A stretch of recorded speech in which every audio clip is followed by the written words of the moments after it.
Karl Marx. The German Ideology. 1845. Part 1. Feuerbach. Opposition of the materialist and idealist outlook. A. Idealism and materialism. The illusions of German ideology. As we hear from German ideologists, Germany has in the last few years gone through an unparalleled revolution.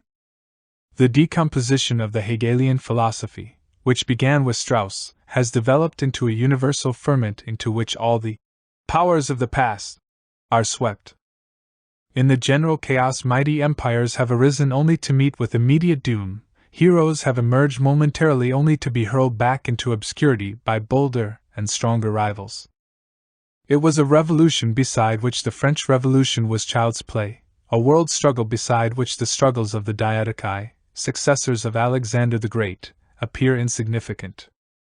Principles ousted one another, heroes of the mind overthrew each other with unheard of rapidity, and in the 3 years 1842 to 45 more of the past was swept away in Germany than at other times in 3 centuries. All this is supposed to have taken place in the realm of pure thought. Certainly it is an interesting event we are dealing with, the putrescence of the absolute spirit. When the last spark of its life had failed, the various components of this caput mortuum began to decompose, entered into new combinations and formed new substances. The industrialists of philosophy, who till then had lived on the exploitation of the absolute spirit, now seized upon the new combinations.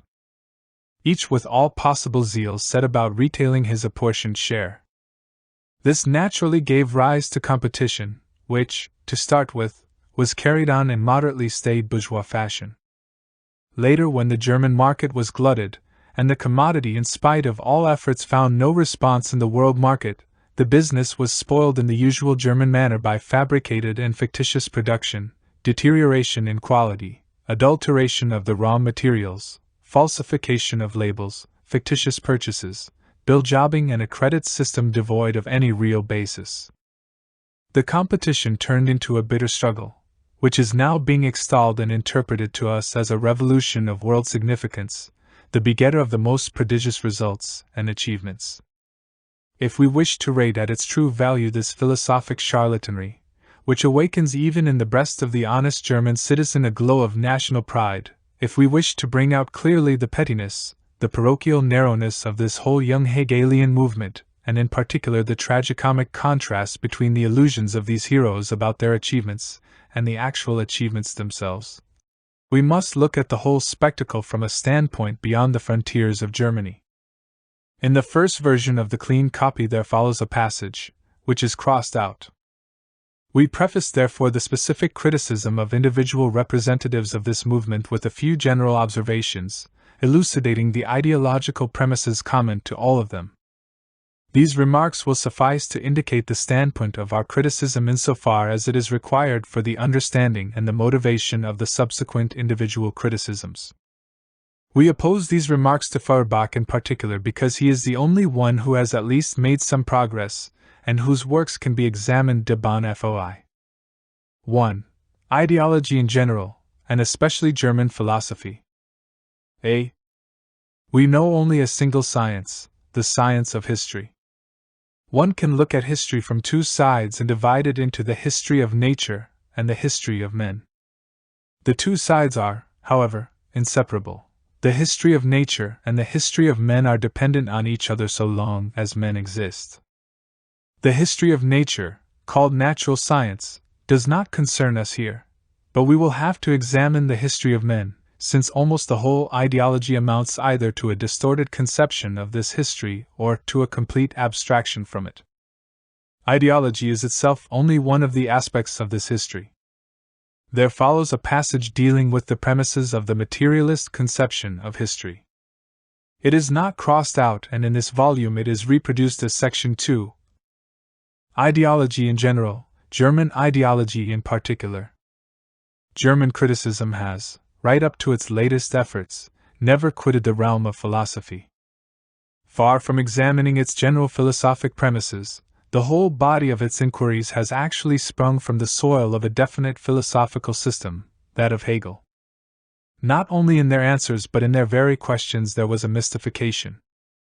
This dependence on Hegel is the reason why not one of these modern critics has even attempted a comprehensive criticism of the Hegelian system, however much each professes to have advanced beyond Hegel. Their polemics against Hegel and against one another are confined to this: each extracts one side of the Hegelian system and turns this against the whole system as well as against the sides extracted by the others. To begin with, they extracted pure unfalsified Hegelian categories such as substance and self-consciousness. Later they desecrated these categories with more secular names such as species, the unique man, etc. The entire body of German philosophical criticism from Strauss to Stirner is confined to criticism of religious conceptions. The following passage is crossed out in the manuscript claiming to be the absolute redeemer of the world from all evil. Religion was continually regarded and treated as the archenemy, as the ultimate cause of all relations repugnant to these philosophers. The critics started from real religion and actual theology. What religious consciousness and a religious conception really meant was determined variously as they went along. Their advance consisted in subsuming the allegedly dominant metaphysical, political, juridical, moral, and other conceptions under the class of religious or theological conceptions, and similarly in pronouncing political, juridical, moral consciousness as religious or theological, and the political, juridical, moral man, in the last resort, as religious. The dominance of religion was taken for granted. Gradually, every dominant relationship was pronounced a religious relationship and transformed into a cult of law, a cult of the state, etc. On all sides, it was only a question of dogmas and belief in dogmas. The world was sanctified to an ever-increasing extent till at last our venerable Saint Max was able to canonize it en bloc and thus dispose of it once for all. The old Hegelians had comprehended everything as soon as it was reduced to an Hegelian logical category. The young Hegelians criticized everything by attributing to it religious conceptions or by pronouncing it a theological matter. The young Hegelians are in agreement with the old Hegelians in their belief in the rule of religion, of concepts, of a universal principle in the existing world. Only, the one party attacks this dominion as usurpation, while the other extols it as legitimate. Since the young Hegelians consider conceptions, thoughts, ideas, in fact all the products of consciousness, to which they attribute an independent existence, as the real chains of men, just as the old Hegelians declared them the true bonds of human society, it is evident that the young Hegelians have to fight only against these illusions of consciousness. Since, according to their fantasy, the relationships of men, all their doings, their chains and their limitations are products of their consciousness, the young Hegelians logically put to men the moral postulate of exchanging their present consciousness for human, critical or egoistic consciousness, and thus of removing their limitations. This demand to change consciousness amounts to a demand to interpret reality in another way, i.e., to recognize it by means of another interpretation. The young Hegelian ideologists, in spite of their allegedly world-shattering statements, are the staunchest conservatives. The most recent of them have found the correct expression for their activity when they declare they are only fighting against phrases. They forget, however, that to these phrases they themselves are only opposing other phrases, and that they are in no way combating the real existing world when they are merely combating the phrases of this world. The only results which this philosophic criticism could achieve were a few, and at that thoroughly one-sided, elucidations of Christianity from the point of view of religious history. All the rest of their assertions are only further embellishments of their claim to have furnished, in these unimportant elucidations, discoveries of universal importance. It has not occurred to any one of these philosophers to inquire into the connection of German philosophy with German reality, the relation of their criticism to their own material surroundings. First premises of materialist method. The premises from which we begin are not arbitrary ones, not dogmas, but real premises from which abstraction can only be made in the imagination. They are the real individuals, their activity, and the material conditions under which they live, both those which they find already existing and those produced by their activity. These premises can thus be verified in a purely empirical way. The first premise of all human history is, of course, the existence of living human individuals. Thus, the first fact to be established is the physical organization of these individuals and their consequent relation to the rest of nature. Of course, we cannot here go either into the actual physical nature of man, or into the natural conditions in which man finds himself, geological, hydrographical, climatic, and so on. The writing of history must always set out from these natural bases and their modification in the course of history through the action of men. Men can be distinguished from animals by consciousness, by religion, or anything else you like. They themselves begin to distinguish themselves from animals as soon as they begin to produce their means of subsistence, a step which is conditioned by their physical organization. By producing their means of subsistence, men are indirectly producing their actual material life. The way in which men produce their means of subsistence depends first of all on the nature of the actual means of subsistence they find in existence and have to reproduce. This mode of production must not be considered simply as being the production of the physical existence of the individuals. Rather, it is a definite form of activity of these individuals, a definite form of expressing their life, a definite mode of life on their part. As individuals express their life, so they are. What they are, therefore, coincides with their production, both with what they produce and with how they produce. The nature of individuals thus depends on the material conditions determining their production. This production only makes its appearance with the increase of population. In its turn, this presupposes the intercourse, Verkehr, of individuals with one another. The form of this intercourse is again determined by production. 3. Production and intercourse. Division of labor and forms of property, tribal, ancient, feudal. The relations of different nations among themselves depend upon the extent to which each has developed its productive forces, the division of labor and internal intercourse. This statement is generally recognized. But not only the relation of one nation to others, but also the whole internal structure of the nation itself depends on the stage of development reached by its production and its internal and external intercourse. How far the productive forces of a nation are developed is shown most manifestly by the degree to which the division of labor has been carried. Each new productive force, insofar as it is not merely a quantitative extension of productive forces already known, for instance the bringing into cultivation of fresh land, causes a further development of the division of labor. The division of labor inside a nation leads at first to the separation of industrial and commercial from agricultural labor, and hence to the separation of town and country and to the conflict of their interests. Its further development leads to the separation of commercial from industrial labor. At the same time, through the division of labor inside these various branches, there develop various divisions among the individuals cooperating in definite kinds of labor. The relative position of these individual groups is determined by the methods employed in agriculture, industry and commerce, patriarchalism, slavery, estates, classes. These same conditions are to be seen, given a more developed intercourse, in the relations of different nations to one another. The various stages of development in the division of labor are just so many different forms of ownership, i.e., the existing stage in the division of labor determines also the relations of individuals to one another with reference to the material, instrument, and product of labor. The first form of ownership is tribal, stamagentum, ownership. It corresponds to the undeveloped stage of production, at which a people lives by hunting and fishing, by the rearing of beasts or, in the highest stage, agriculture. In the latter case it presupposes a great mass of uncultivated stretches of land. The division of labor is at this stage still very elementary and is confined to a further extension of the natural division of labor existing in the family. The social structure is, therefore, limited to an extension of the family, patriarchal family chieftains, below them the members of the tribe, finally slaves. The slavery latent in the family only develops gradually with the increase of population, the growth of wants, and with the extension of external relations, both of war and of barter. The second form is the ancient communal and state ownership, which proceeds especially from the union of several tribes into a city by agreement or by conquest, and which is still accompanied by slavery.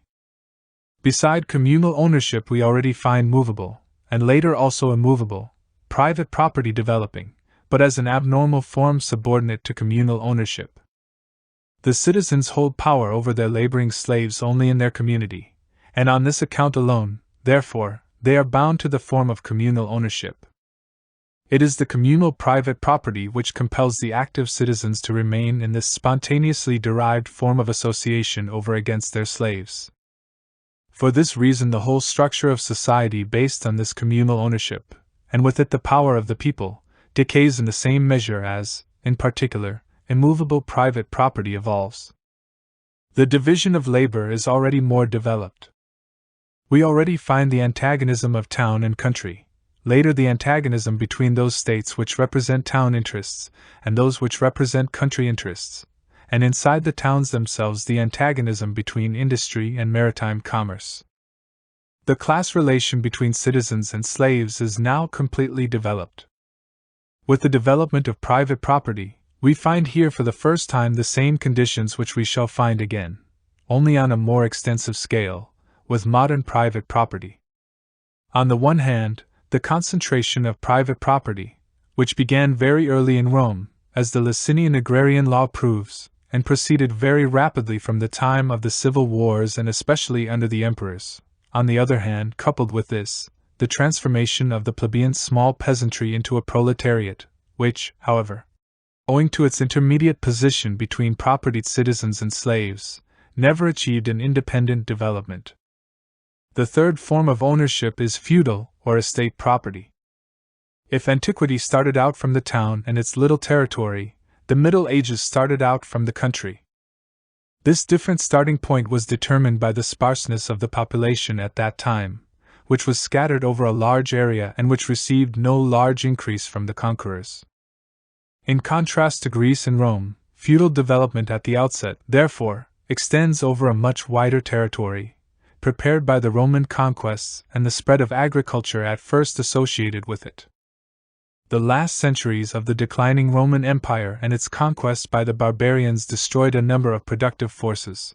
Agriculture had declined, industry had decayed for want of a market, trade had died out or been violently suspended, the rural and urban population had decreased. From these conditions and the mode of organization of the conquest determined by them, feudal property developed under the influence of the Germanic military constitution.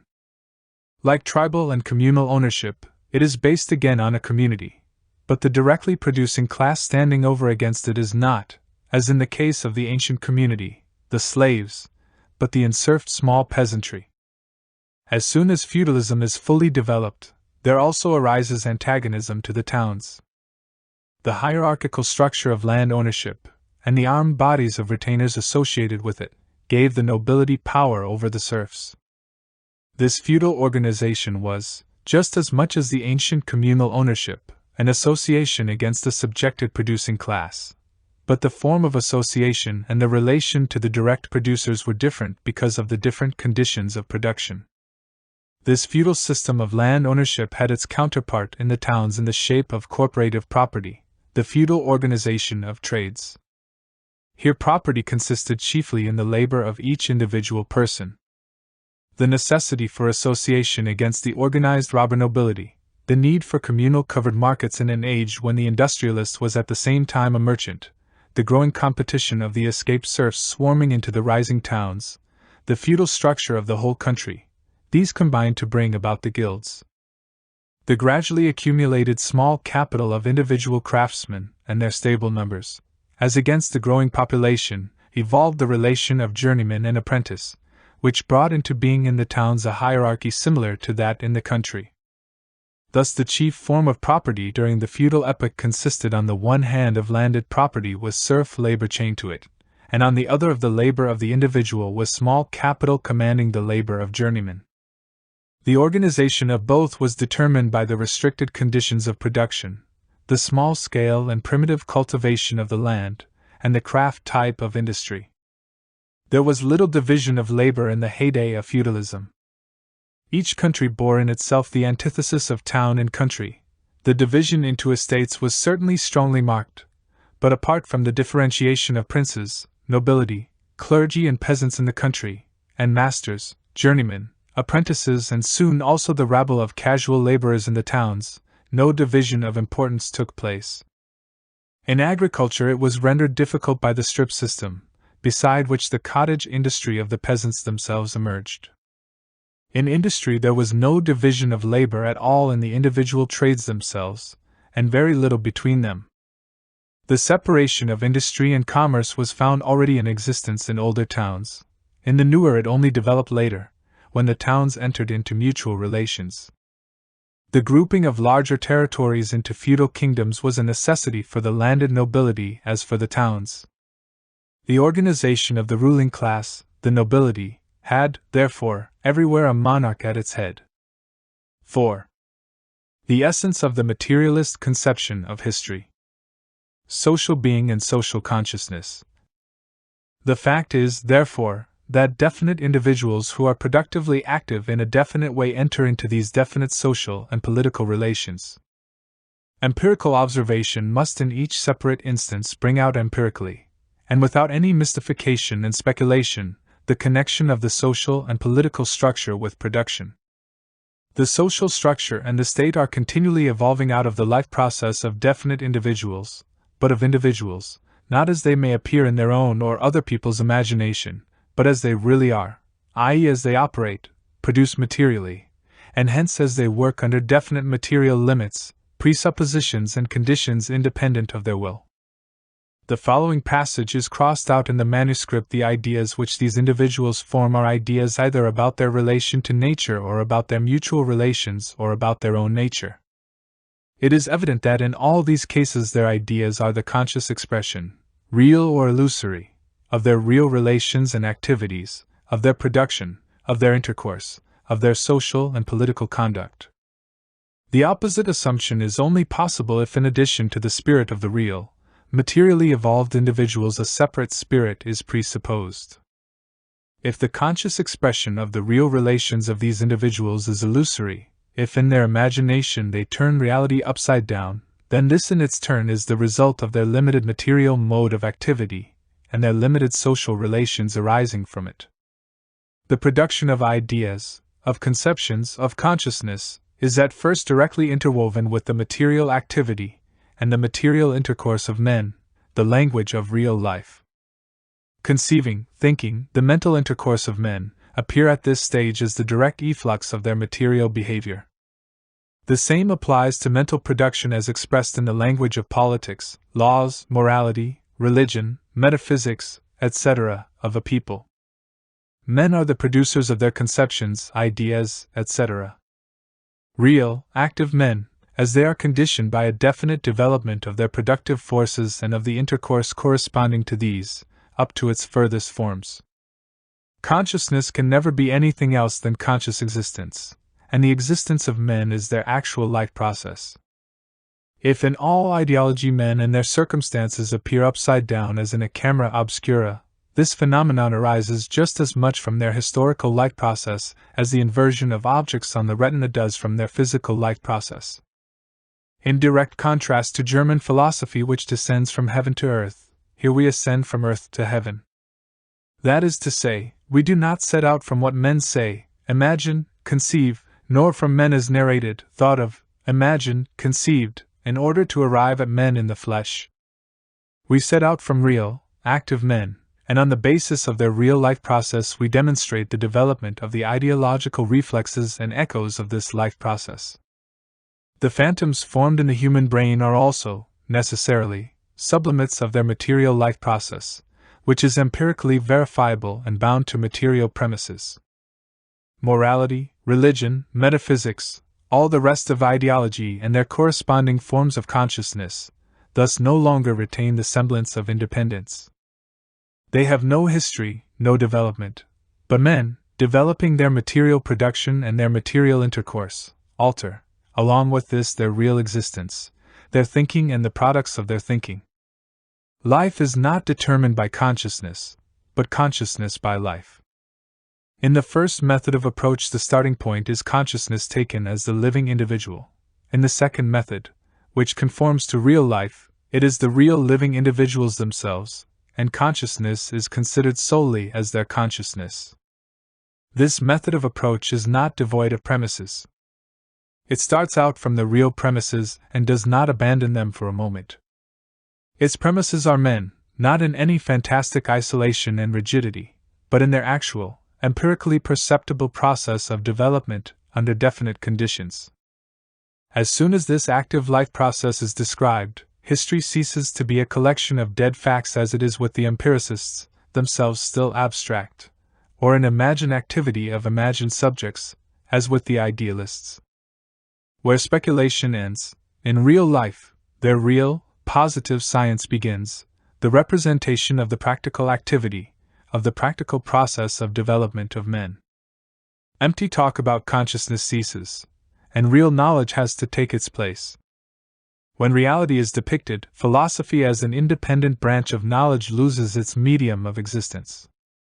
At the best, its place can only be taken by a summing up of the most general results, abstractions which arise from the observation of the historical development of men. Viewed apart from real history, these abstractions have in themselves no value whatsoever. They can only serve to facilitate the arrangement of historical material, to indicate the sequence of its separate strata. But they by no means afford a recipe or schema, as does philosophy, for neatly trimming the epochs of history. On the contrary, our difficulties begin only when we set about the observation and the arrangement, the real depiction, of our historical material, whether of a past epoch or of the present. The removal of these difficulties is governed by premises which it is quite impossible to state here, but which only the study of the actual life process and the activity of the individuals of each epoch will make evident. We shall select here some of these abstractions, which we use in contradistinction to the ideologists, and shall illustrate them by historical examples. History, fundamental conditions. Since we are dealing with the Germans, who are devoid of premises, we must begin by stating the first premise of all human existence and, therefore, of all history, the premise, namely, that men must be in a position to live in order to be able to make history. But life involves before everything else eating and drinking, a habitation, clothing, and many other things. The first historical act is thus the production of the means to satisfy these needs, the production of material life itself. And indeed this is an historical act, a fundamental condition of all history, which today, as thousands of years ago, must daily and hourly be fulfilled merely in order to sustain human life. Even when the sensuous world is reduced to a minimum, to a stick as with St. Bruno, Bauer, it presupposes the action of producing the stick. Therefore, in any interpretation of history one has first of all to observe this fundamental fact in all its significance, and all its implications, and to accord it its due importance. It is well known that the Germans have never done this, and they have never, therefore, had an earthly basis for history and consequently never an historian. The French and the English, even if they have conceived the relation of this fact with so-called history only in an extremely one-sided fashion, particularly as long as they remained in the toils of political ideology, have nevertheless made the first attempts to give the writing of history a materialistic basis by being the first to write histories of civil society, of commerce and industry. The second point is that the satisfaction of the first need, the action of satisfying, and the instrument of satisfaction which has been acquired, leads to new needs, and this production of new needs is the first historical act. Here we recognize immediately the spiritual ancestry of the great historical wisdom of the Germans who, when they run out of positive material and when they can serve up neither theological nor political nor literary rubbish, assert that this is not history at all, but the prehistoric era. They do not, however, enlighten us as to how we proceed from this nonsensical prehistory to history proper, although, on the other hand, in their historical speculation they seize upon this prehistory with especial eagerness because they imagine themselves safe there from interference on the part of crude facts, and at the same time, because there they can give full rein to their speculative impulse and set up and knock down hypotheses by the thousand. The third circumstance which, from the very outset, enters into historical development, is that men, who daily remake their own life, begin to make other men, to propagate their kind, the relation between man and woman, parents and children, the family. The family, which to begin with is the only social relationship, becomes later, when increased needs create new social relations and the increased population new needs, a subordinate one, except in Germany, and must then be treated and analyzed according to the existing empirical data, not according to the concept of the family, as is the custom in Germany. These three aspects of social activity are not, of course, to be taken as three different stages, but just as three aspects, or, to make it clear to the Germans, three moments, which have existed simultaneously since the dawn of history and the first men, and which still assert themselves in history today. The production of life, both of one's own in labor and of fresh life in procreation, now appears as a double relationship, on the one hand as a natural, on the other as a social relationship. By social we understand the cooperation of several individuals, no matter under what conditions, in what manner and to what end. It follows from this that a certain mode of production, or industrial stage, is always combined with a certain mode of cooperation, or social stage, and this mode of cooperation is itself a productive force. Further, that the multitude of productive forces accessible to men determines the nature of society, hence that the history of humanity must always be studied and treated in relation to the history of industry and exchange. But it is also clear how in Germany it is impossible to write this sort of history, because the Germans lack not only the necessary power of comprehension and the material but also the evidence of their senses. For across the Rhine you cannot have any experience of these things since history has stopped happening. Thus it is quite obvious from the start that there exists a materialistic connection of men with one another, which is determined by their needs and their mode of production, and which is as old as men themselves. This connection is ever taking on new forms, and thus presents a history, independently of the existence of any political or religious nonsense which in addition may hold men together. Only now, after having considered for moments for aspects of the primary historical relationships, do we find that man also possesses consciousness, but even so, not inherent, not pure consciousness. From the start the spirit is afflicted with the curse of being burdened with matter, which here makes its appearance in the form of agitated layers of air, sounds, in short, of language. Language is as old as consciousness. Language is practical consciousness that exists also for other men, and for that reason alone it really exists for me personally as well. Language, like consciousness, only arises from the need, the necessity, of intercourse with other men. Where there exists a relationship, it exists for me. The animal does not enter into relations with anything, it does not enter into any relation at all. For the animal, its relation to others does not exist as a relation. Consciousness is, therefore, from the very beginning a social product, and remains so as long as men exist at all. Consciousness is at first, of course, merely consciousness concerning the immediate sensuous environment, and consciousness of the limited connection with other persons and things outside the individual who is growing self-conscious. At the same time it is consciousness of nature, which first appears to men as a completely alien, all-powerful and unassailable force, with which men's relations are purely animal and by which they are overawed like beasts. It is thus a purely animal consciousness of nature, natural religion, just because nature is as yet hardly modified historically. We see here immediately, this natural religion or this particular relation of men to nature is determined by the form of society, and vice versa. Here, as everywhere, the identity of nature and man appears in such a way that the restricted relation of men to nature determines their restricted relation to one another, and their restricted relation to one another determines men's restricted relation to nature.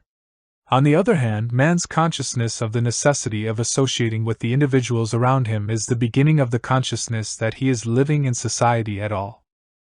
This beginning is as animal as social life itself at this stage. It is mere herd consciousness, and at this point man is only distinguished from sheep by the fact that with him consciousness takes the place of instinct, or that his instinct is a conscious one. This sheep-like or tribal consciousness receives its further development and extension through increased productivity, the increase of needs, and what is fundamental to both of these, the increase of population. With these there develops the division of labor, which was originally nothing but the division of labor in the sexual act, then that division of labor which develops spontaneously or naturally, by virtue of natural predisposition, e.g., physical strength, needs, accidents, etc., etc. Division of labor only becomes truly such from the moment when a division of material and mental labor appears. The first form of ideologists' priests is concurrent. From this moment onwards, consciousness can really flatter itself that it is something other than consciousness of existing practice, that it really represents something without representing something real. From now on, consciousness is in a position to emancipate itself from the world and to proceed to the formation of pure theory, theology, philosophy, ethics, etc. But even if this theory, theology, philosophy, ethics, etc. comes into contradiction with the existing relations, this can only occur because existing social relations have come into contradiction with existing forces of production. This, moreover, can also occur in a particular national sphere of relations through the appearance of the contradiction, not within the national orbit, but between this national consciousness and the practice of other nations, i.e., between the national and the general consciousness of a nation, as we see it now in Germany. Moreover, it is quite immaterial what consciousness starts to do on its own. Out of all such muck we get only the one inference that these three moments, the forces of production, the state of society, and consciousness, can and must come into contradiction with one another, because the division of labor implies the possibility, nay, the fact that intellectual and material activity, enjoyment and labor, production and consumption, devolve on different individuals, and that the only possibility of their not coming into contradiction lies in the negation in its turn of the division of labor. It is self-evident, moreover, that specters, bonds, the higher being, concept, scruple, are merely the idealistic, spiritual expression, the conception apparently of the isolated individual, the image of very empirical fetters and limitations, within which the mode of production of life and the form of intercourse coupled with it move. Private property and communism.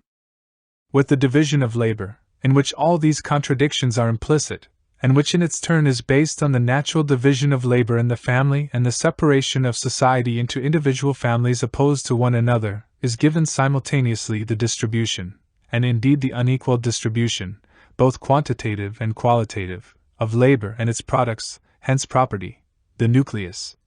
The first form, of which lies in the family, where wife and children are the slaves of the husband. This latent slavery in the family, though still very crude, is the first property, but even at this early stage it corresponds perfectly to the definition of modern economists who call it the power of disposing of the labor power of others. Division of labor and private property are, moreover, identical expressions. In the one the same thing is affirmed with reference to activity as is affirmed in the other with reference to the product of the activity. Further, the division of labor implies the contradiction between the interest of the separate individual, or the individual family, and the communal interest of all individuals who have intercourse with one another. And indeed, this communal interest does not exist merely in the imagination as the general interest, but first of all in reality, as the mutual interdependence of the individuals among whom the labor is divided. And finally, the division of labor offers us the first example of how, as long as man remains in natural society, that is, as long as a cleavage exists between the particular and the common interest, as long, therefore, as activity is not voluntarily, but naturally, divided, man's own deed becomes an alien power opposed to him, which enslaves him instead of being controlled by him. For as soon as the distribution of labor comes into being, each man has a particular, exclusive sphere of activity, which is forced upon him and from which he cannot escape. He is a hunter, a fisherman, a herdsman, or a critical critic, and must remain so if he does not want to lose his means of livelihood, while in communist society, where nobody has one exclusive sphere of activity but each can become accomplished in any branch he wishes, society regulates the general production and thus makes it possible for me to do one thing today and another tomorrow, to hunt in the morning, fish in the afternoon, rear cattle in the evening, criticize after dinner, just as I have a mind, without ever becoming hunter, fisherman, herdsman, or critic. This fixation of social activity, this consolidation of what we ourselves produce into an objective power above us, growing out of our control, thwarting our expectations, bringing to naught our calculations, is one of the chief factors in historical development up till now.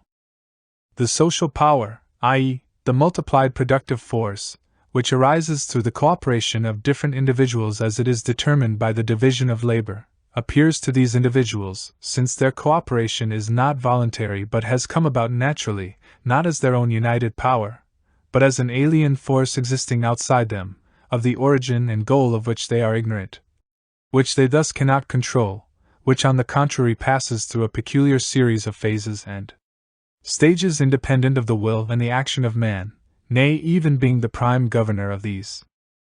How otherwise could, for instance, property have had a history at all, have taken on different forms, and landed property, for example, according to the different premises given, have proceeded in France from parcellation to centralization in the hands of a few, in England from centralization in the hands of a few to parcellation, as is actually the case today?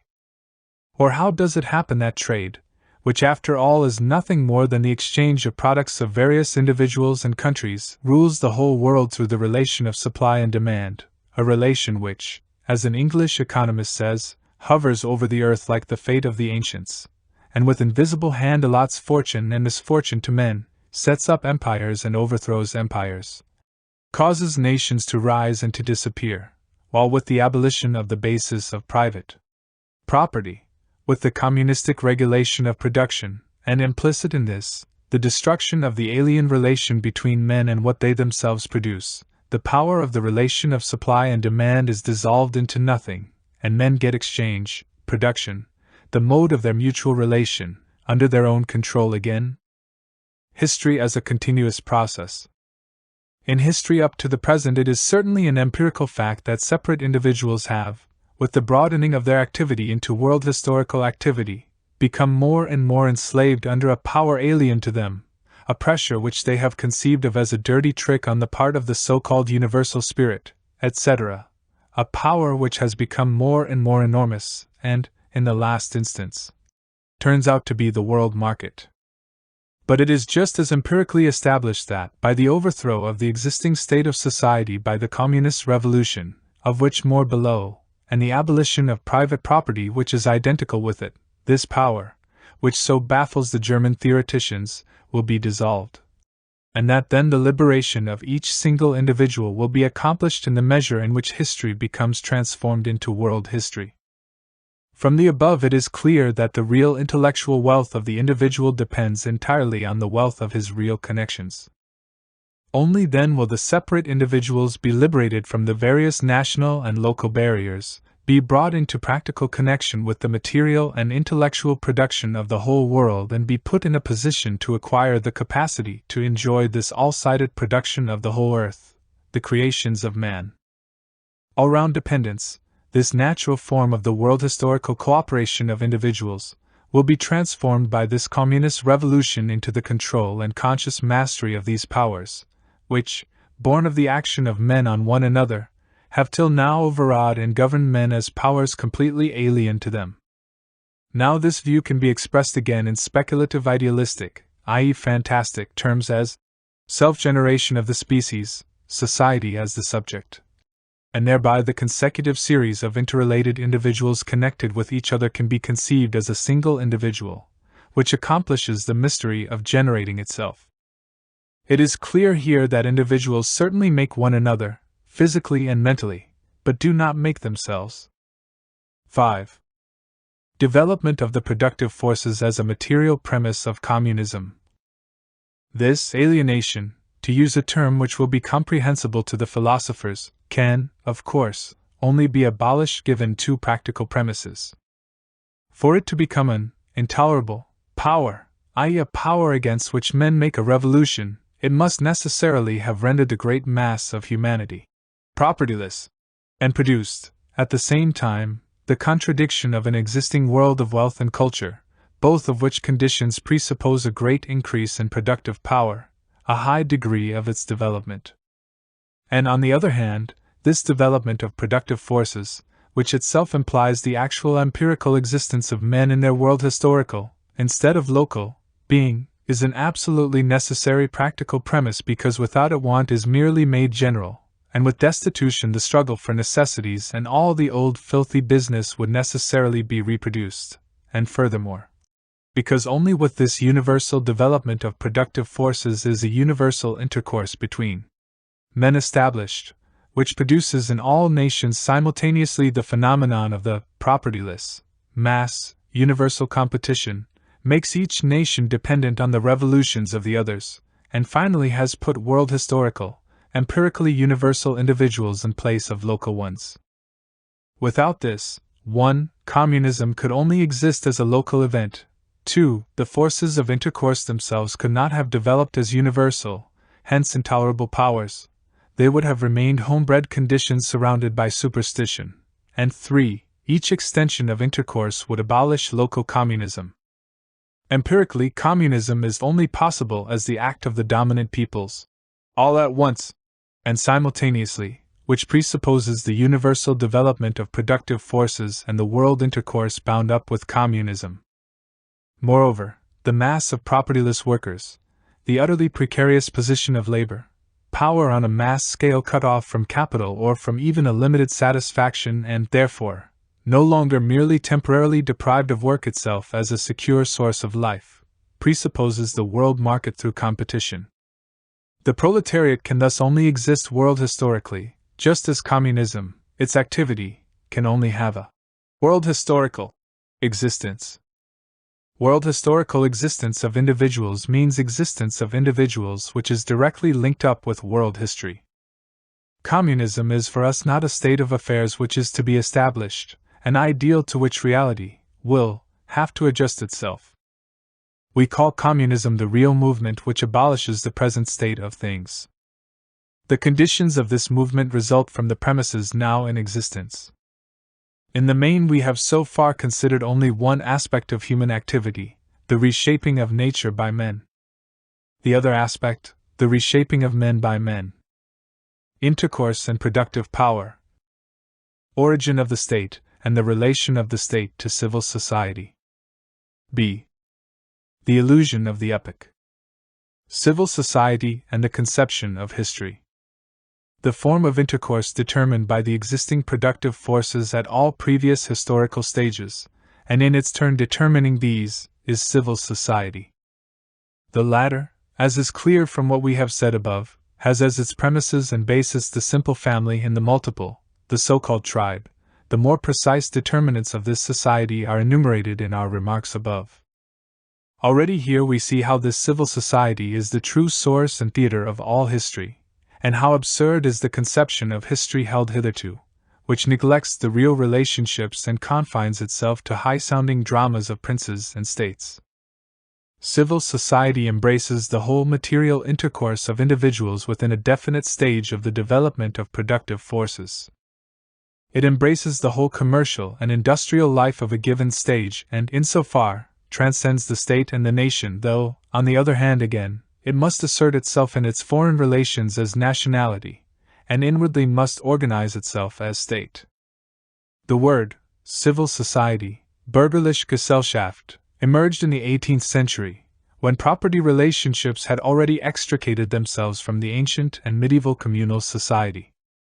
Civil society as such only develops with the bourgeoisie, the social organization evolving directly out of production and commerce, which in all ages forms the basis of the state and of the rest of the idealistic superstructure, has, however, always been designated by the same name. Conclusions from the materialist conception of history.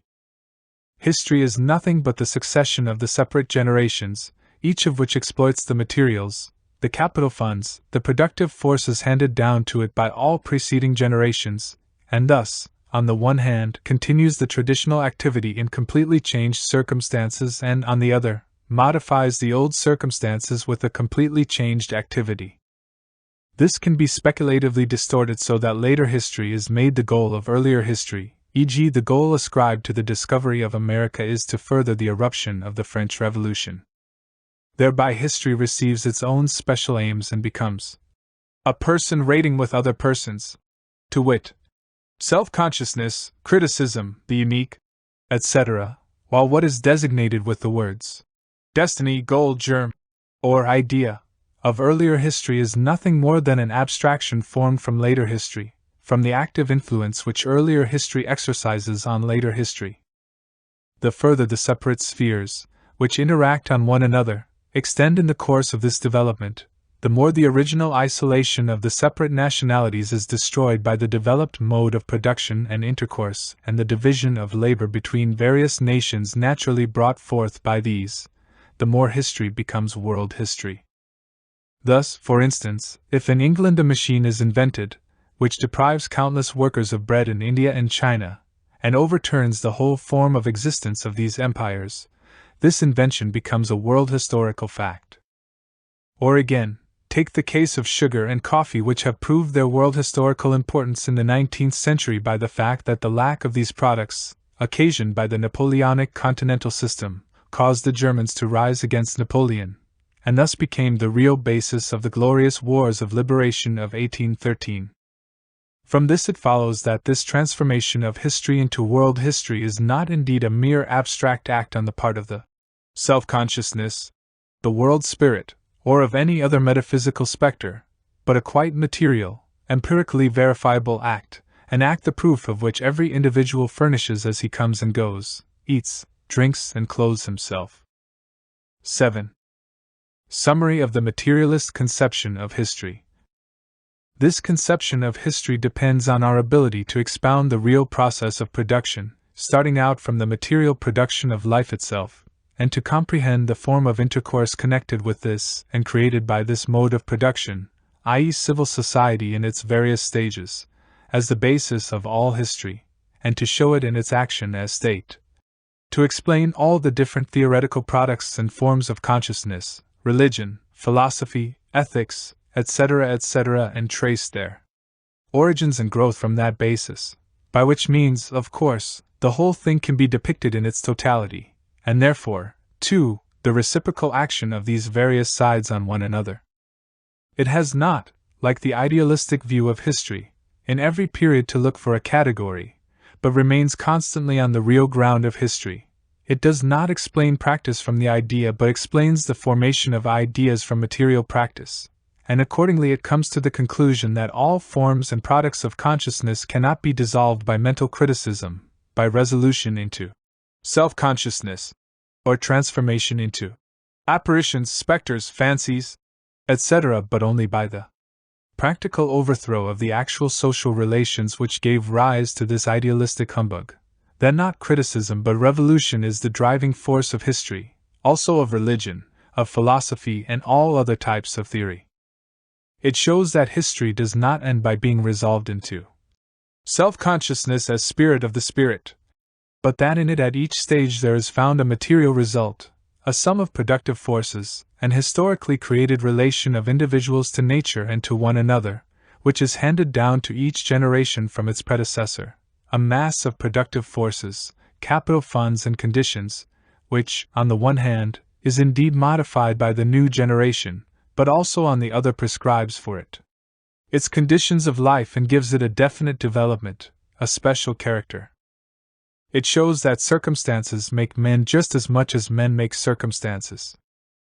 This sum of productive forces, capital funds, and social forms of intercourse, which every individual and generation finds in existence as something given, is the real basis of what the philosophers have conceived as substance and essence of man, and what they have deified and attacked, a real basis which is not in the least disturbed, in its effect and influence on the development of men, by the fact that these philosophers revolt against it as self-consciousness and the unique.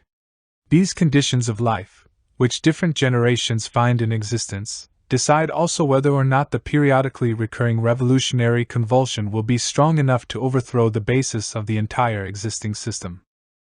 And if these material elements of a complete revolution are not present, namely, on the one hand the existing productive forces, on the other the formation of a revolutionary mass, which revolts not only against separate conditions of society up till then, but against the very production of life.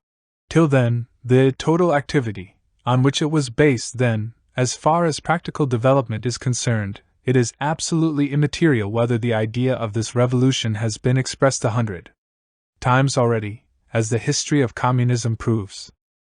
8. The inconsistency of the idealist conception of history in general, and of German post-Hegelian philosophy in particular. In the whole conception of history up to the present, this real basis of history has either been totally neglected or else considered as a minor matter quite irrelevant to the course of history. History must, therefore, always be written according to an extraneous standard. The real production of life seems to be primeval history, while the truly historical appears to be separated from ordinary life, something extra-superterrestrial.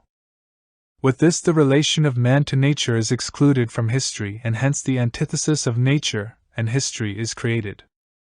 The exponents of this conception of history have consequently only been able to see in history the political actions of princes and states, religious and all sorts of theoretical struggles, and in particular in each historical epoch have had to share the illusion of that epoch. For instance, if an epoch imagines itself to be actuated by purely political or religious motives, although religion and politics are only forms of its true motives, the historian accepts this opinion. The idea, the conception, of the people in question about their real practice is transformed into the sole determining, active force, which controls and determines their practice. When the crude form in which the division of labor appears with the Indians and Egyptians calls forth the caste system in their state and religion, the historian believes that the caste system is the power which has produced this crude social form. While the French and the English at least hold by the political illusion, which is moderately close to reality, the Germans move in the realm of the pure spirit, and make religious illusion the driving force of history. The Hegelian philosophy of history is the last consequence, reduced to its finest expression, of all this German historiography, for which it is not a question of real, nor even of political, interests, but of pure thoughts, which consequently must appear to Saint Bruno as a series of thoughts that devour one another and are finally swallowed up in self-consciousness. Marginal note by Marx: so-called objective historiography consisted precisely in treating the historical relations separately from activity. Reactionary character. And even more consistently the course of history must appear to Saint Max Stirner, who knows not a thing about real history, as a mere tale of knights, robbers and ghosts, from whose visions he can, of course, only save himself by unholiness. This conception is truly religious. It postulates religious man as the primitive man, the starting point of history, and in its imagination puts the religious production of fancies in the place of the real production of the means of subsistence, and of life itself. This whole conception of history, together with its dissolution and the scruples and qualms resulting from it, is a purely national affair of the Germans and has merely local interest for Germany, as for instance the important question which has been under discussion in recent times: how exactly one passes from the realm of God to the realm of man. Ludwig Feuerbach, Über das Wesen des Christentums, as if this realm of God had ever existed anywhere save in the imagination, and the learned gentlemen, without being aware of it, were not constantly living in the realm of man, to which they are now seeking the way, and as if the learned pastime, for it is nothing more, of explaining the mystery of this theoretical bubble-blowing did not on the contrary lie in demonstrating its origin in actual earthly relations. For these Germans, it is altogether simply a matter of resolving the ready-made nonsense they find into some other freak, i.e., of presupposing that all this nonsense has a special sense which can be discovered, while really it is only a question of explaining these theoretical phrases from the actual existing relations. The real, practical dissolution of these phrases, the removal of these notions from the consciousness of men, will, as we have already said, be effected by altered circumstances, not by theoretical deductions. For the mass of men, i.e., the proletariat, these theoretical notions do not exist and hence do not require to be dissolved, and if this mass ever had any theoretical notions, e.g., religion, these have now long been dissolved by circumstances. The purely national character of these questions and solutions is moreover shown by the fact that these theorists believe in all seriousness that chimeras like the God-man, etc., have presided over individual epochs of history. St. Bruno even goes so far as to assert that only criticism and critics have made history. Bruno Bauer, characteristic Ludwig Feuerbach's, and when they themselves construct historical systems, they skip over all earlier periods in the greatest haste pass immediately from Mongolism, Max Stirner, Der einzige seine Eigentum, to history, with meaningful content, that is to say, to the history of the Hallisch and Deutsche Jahrbucher and the dissolution of the Hegelian school into a general squabble. They forget all other nations, all real events, and the Theatrum Mundi is confined to the Leipzig Book Fair and the mutual quarrels of criticism. Bruno Bauer, man, Ludwig Feuerbach, and the unique Max Stirner. If for once these theorists treat really historical subjects, as for instance the 18th century, they merely give a history of ideas, separated from the facts and the practical development underlying them, and even that merely in order to represent that period as an imperfect preliminary stage, the as yet limited predecessor of the truly historical age, i.e., the period of the German philosophic struggle from 1840 to 1844. As might be expected when the history of an earlier period is written with the aim of accentuating the brilliance of an unhistoric person and his fantasies, all the really historic events, even the really historic interventions of politics and history, receive no mention.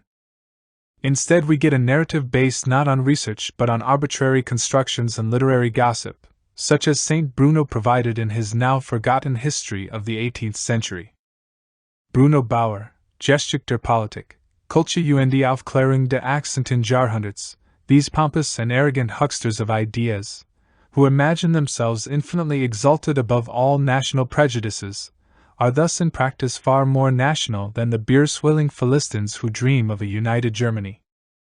They do not recognize the deeds of other nations as historical. They live in Germany, within Germany 1281, and for Germany.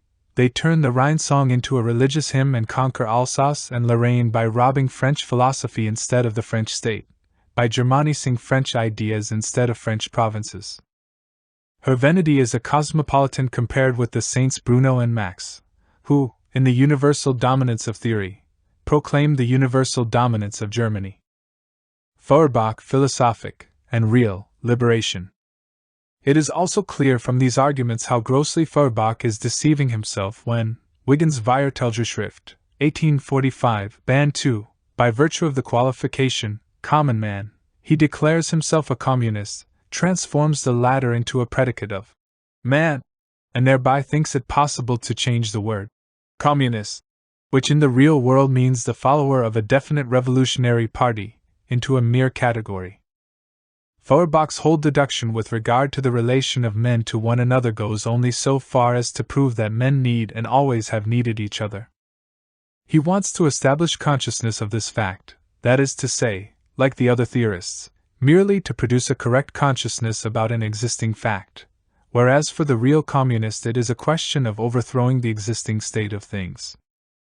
We thoroughly appreciate, moreover, that Feuerbach, in endeavoring to produce consciousness of just this fact, is going as far as a theorist possibly can, without ceasing to be a theorist and philosopher.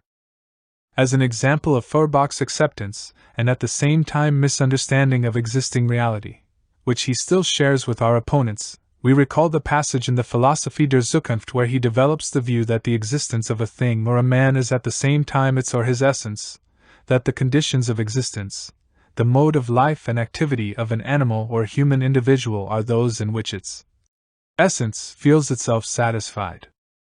Here every exception is expressly conceived as an unhappy chance, as an abnormality which cannot be altered.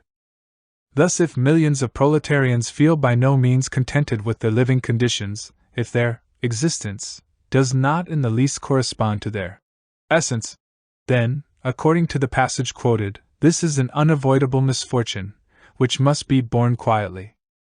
The millions of proletarians and communists, however, think differently and will prove this in time, when they bring their existence into harmony with their essence, in a practical way, by means of a revolution. Feuerbach, therefore, never speaks of the world of man in such cases, but always takes refuge in external nature, and moreover in nature which has not yet been subdued by men. But every new invention, every advance made by industry, detaches another piece from this domain, so that the ground which produces examples illustrating such Feuerbachian propositions is steadily shrinking. The essence of the fish is its being water, to go no further than this one proposition. The essence of the freshwater fish is the water of a river. But the latter ceases to be the essence of the fish and is no longer a suitable medium of existence as soon as the river is made to serve industry, as soon as it is polluted by dyes and other waste products and navigated by steamboats, or as soon as its water is diverted into canals where simple drainage can deprive the fish of its medium of existence. The explanation that all such contradictions are inevitable abnormalities does not essentially differ from the consolation which St. Max Stirner offers to the discontented, saving that this contradiction is their own contradiction and this predicament their own predicament, whereupon then should either set their minds at ease, keep their disgust to themselves, or revolt against it in some fantastic way.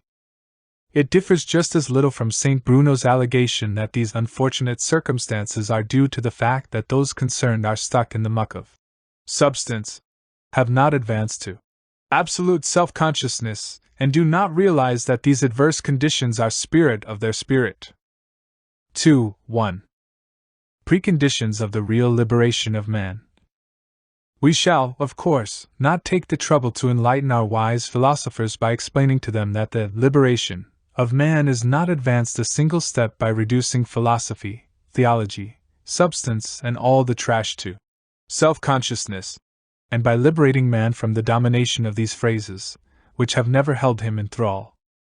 Nor will we explain to them that it is only possible to achieve real liberation in the real world and by employing real means, that slavery cannot be abolished without the steam engine and the mule and spinning jenny, serfdom cannot be abolished without improved agriculture, and that, in general, people cannot be liberated as long as they are unable to obtain food and drink, housing and clothing in adequate quality and quantity.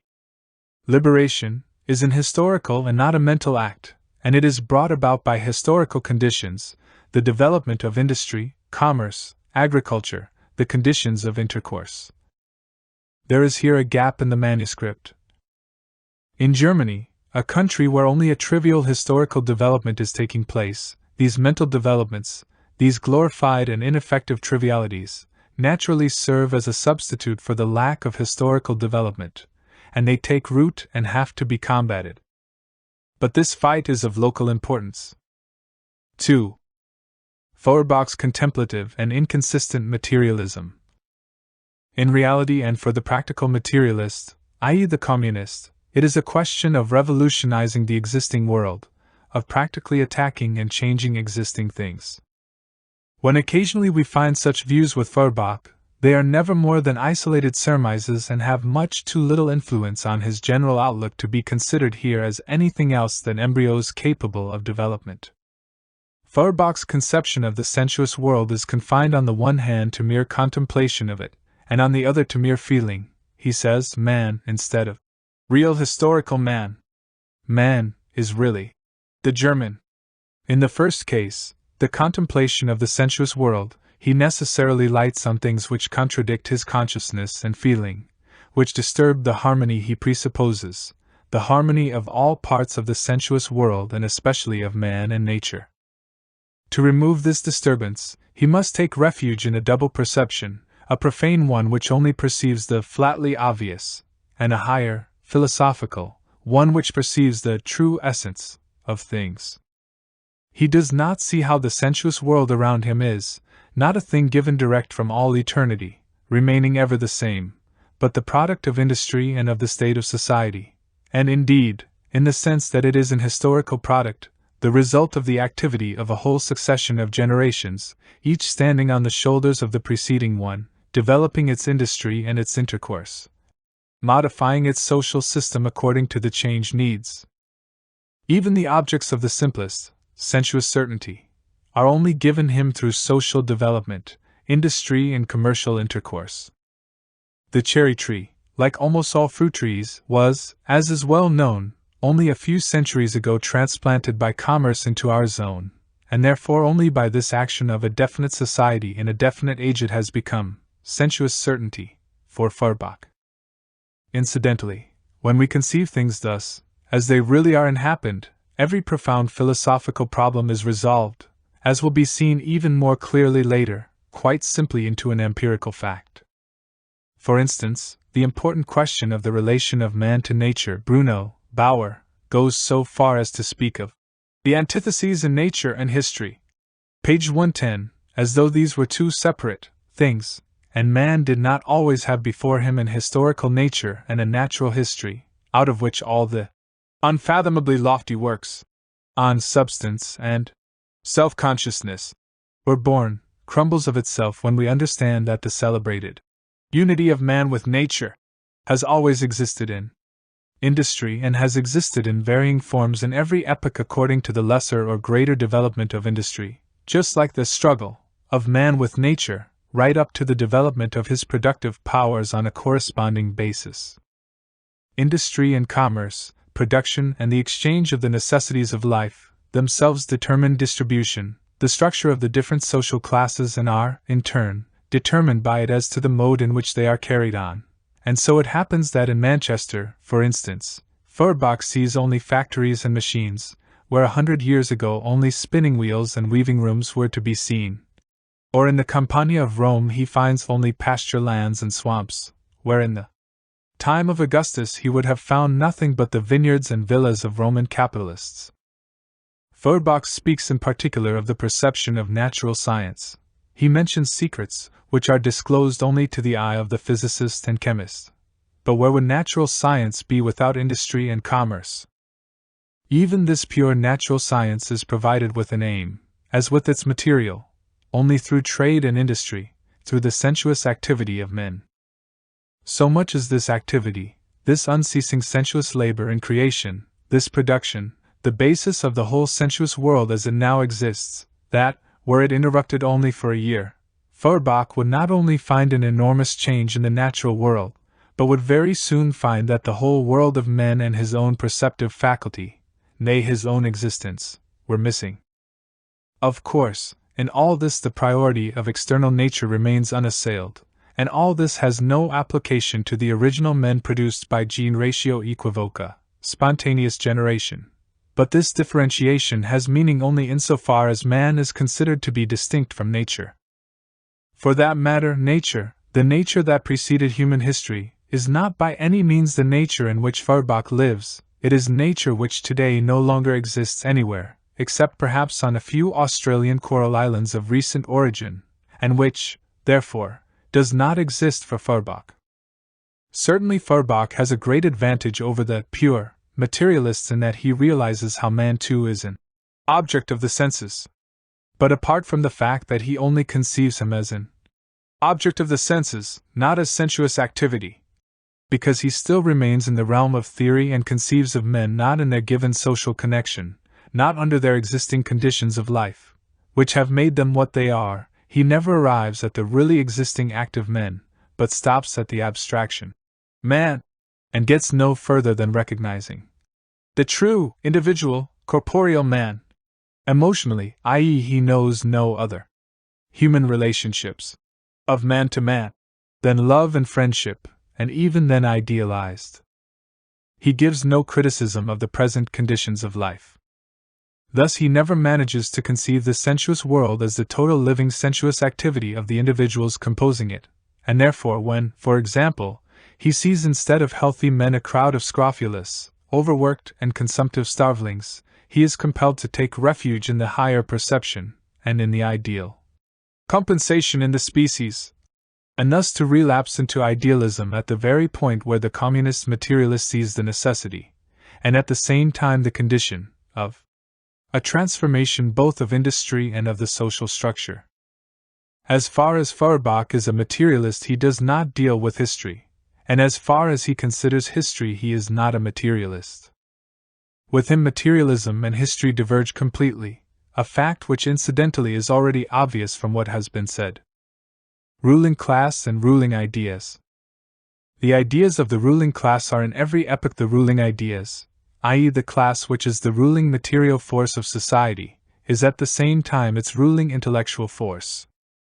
The class which has the means of material production at its disposal has control at the same time over the means of mental production, so that thereby, generally speaking, the ideas of those who lack the means of mental production are subject to it. The ruling ideas are nothing more than the ideal expression of the dominant material relationships, the dominant material relationships grasped as ideas, hence of the relationships which make the one class the ruling one, therefore, the ideas of its dominance. The individuals composing the ruling class possess among other things consciousness, and therefore think.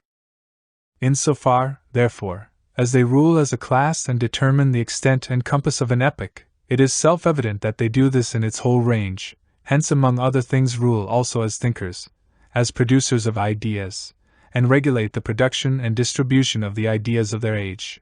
Thus their ideas are the ruling ideas of the epoch. For instance, in an age and in a country where royal power, aristocracy, and bourgeoisie are contending for mastery and where, therefore, mastery is shared, the doctrine of the separation of powers proves to be the dominant idea and is expressed as an eternal law. The division of labor, which we already saw above as one of the chief forces of history up till now, manifests itself also in the ruling class as the division of mental and material labor, so that inside this class one part appears as the thinkers of the class, its active, conceptive ideologists, who make the perfecting of the illusion of the class about itself their chief source of livelihood, while the other's attitude to these ideas and illusions is more passive and receptive, because they are in reality the active members of this class and have less time to make up illusions and ideas about themselves. Within this class, this cleavage can even develop into a certain opposition and hostility between the two parts, which, however, in the case of a practical collision, in which the class itself is endangered, automatically comes to nothing, in which case there also vanishes the semblance that the ruling ideas were not the ideas of the ruling class and had a power distinct from the power of this class. The existence of revolutionary ideas in a particular period presupposes the existence of a revolutionary class. About the premises for the latter sufficient has already been said above. If now in considering the course of history we detach the ideas of the ruling class from the ruling class itself and attribute to them an independent existence, if we confine ourselves to saying that these or those ideas were dominant at a given time, without bothering ourselves about the conditions of production and the producers of these ideas, if we thus ignore the individuals and world conditions which are the source of the ideas, we can say, for instance, that during the time that the aristocracy was dominant, the concepts honor, loyalty, etc. were dominant. During the dominance of the bourgeoisie, the concepts freedom, equality, etc. The ruling class itself on the whole imagines this to be so. This conception of history, which is common to all historians, particularly since the 18th century, will necessarily come up against the phenomenon that increasingly abstract ideas hold sway, i.e., ideas which increasingly take on the form of universality. For each new class which puts itself in the place of one ruling before it, is compelled, merely in order to carry through its aim, to represent its interest as the common interest of all the members of society, that is, expressed in ideal form. It has to give its ideas the form of universality, and represent them as the only rational, universally valid ones. The class making a revolution appears from the very start, if only because it is opposed to a class, not as a class but as the representative of the whole of society. It appears as the whole mass of society confronting the one ruling class. Marginal note by Marx: universality corresponds to 1. The class versus the estate, 2. The competition, worldwide intercourse, etc. 3. The great numerical strength of the ruling class, 4. The illusion of the common interests. In the beginning this illusion is true. 5. The delusion of the ideologists and the division of labor. It can do this because, to start with, its interest really is more connected with the common interest of all other non-ruling classes, because under the pressure of hitherto existing conditions its interest has not yet been able to develop as the particular interest of a particular class. Its victory, therefore, benefits also many individuals of the other classes which are not winning a dominant position, but only insofar as it now puts these individuals in a position to raise themselves into the ruling class. When the French bourgeoisie overthrew the power of the aristocracy, it thereby made it possible for many proletarians to raise themselves above the proletariat, but only insofar as they become bourgeois.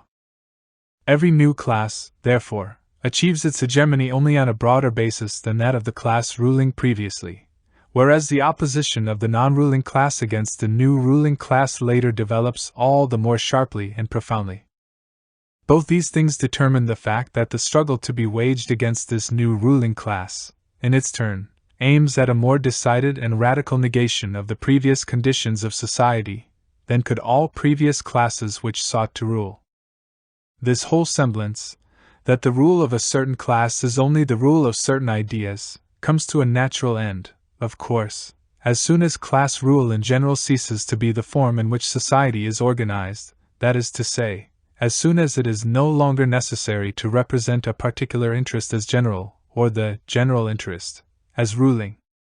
Once the ruling ideas have been separated from the ruling individuals and, above all, from the relationships which result from a given stage of the mode of production, and in this way the conclusion has been reached that history is always under the sway of ideas, it is very easy to abstract from these various ideas the idea, the notion, etc. as the dominant force in history, and thus to understand all these separate ideas and concepts as forms of self-determination on the part of the concept developing in history. It follows then naturally, too, that all the relationships of men can be derived from the concept of man, man as conceived, the essence of man, man. This has been done by the speculative philosophers. Hegel himself confesses at the end of the Geskix philosophy that he has considered the progress of the concept only, and has represented in history the true theodicy. Page 446. Now one can go back again to the producers of the concept, to the theorists, ideologists and philosophers, and one comes then to the conclusion that the philosophers, the thinkers as such, have at all times been dominant in history, a conclusion, as we see already expressed by Hegel. The whole trick of proving the hegemony of the spirit in history, hierarchy Stirner calls it, is thus confined to the following three efforts. Number 1. One must separate the ideas of those ruling for empirical reasons, under empirical conditions and as empirical individuals, from these actual rulers, and thus recognize the rule of ideas or illusions in history. Number 2. One must bring an order into this rule of ideas, prove a mystical connection among the successive ruling ideas, which is managed by understanding them as acts of self-determination on the part of the concept.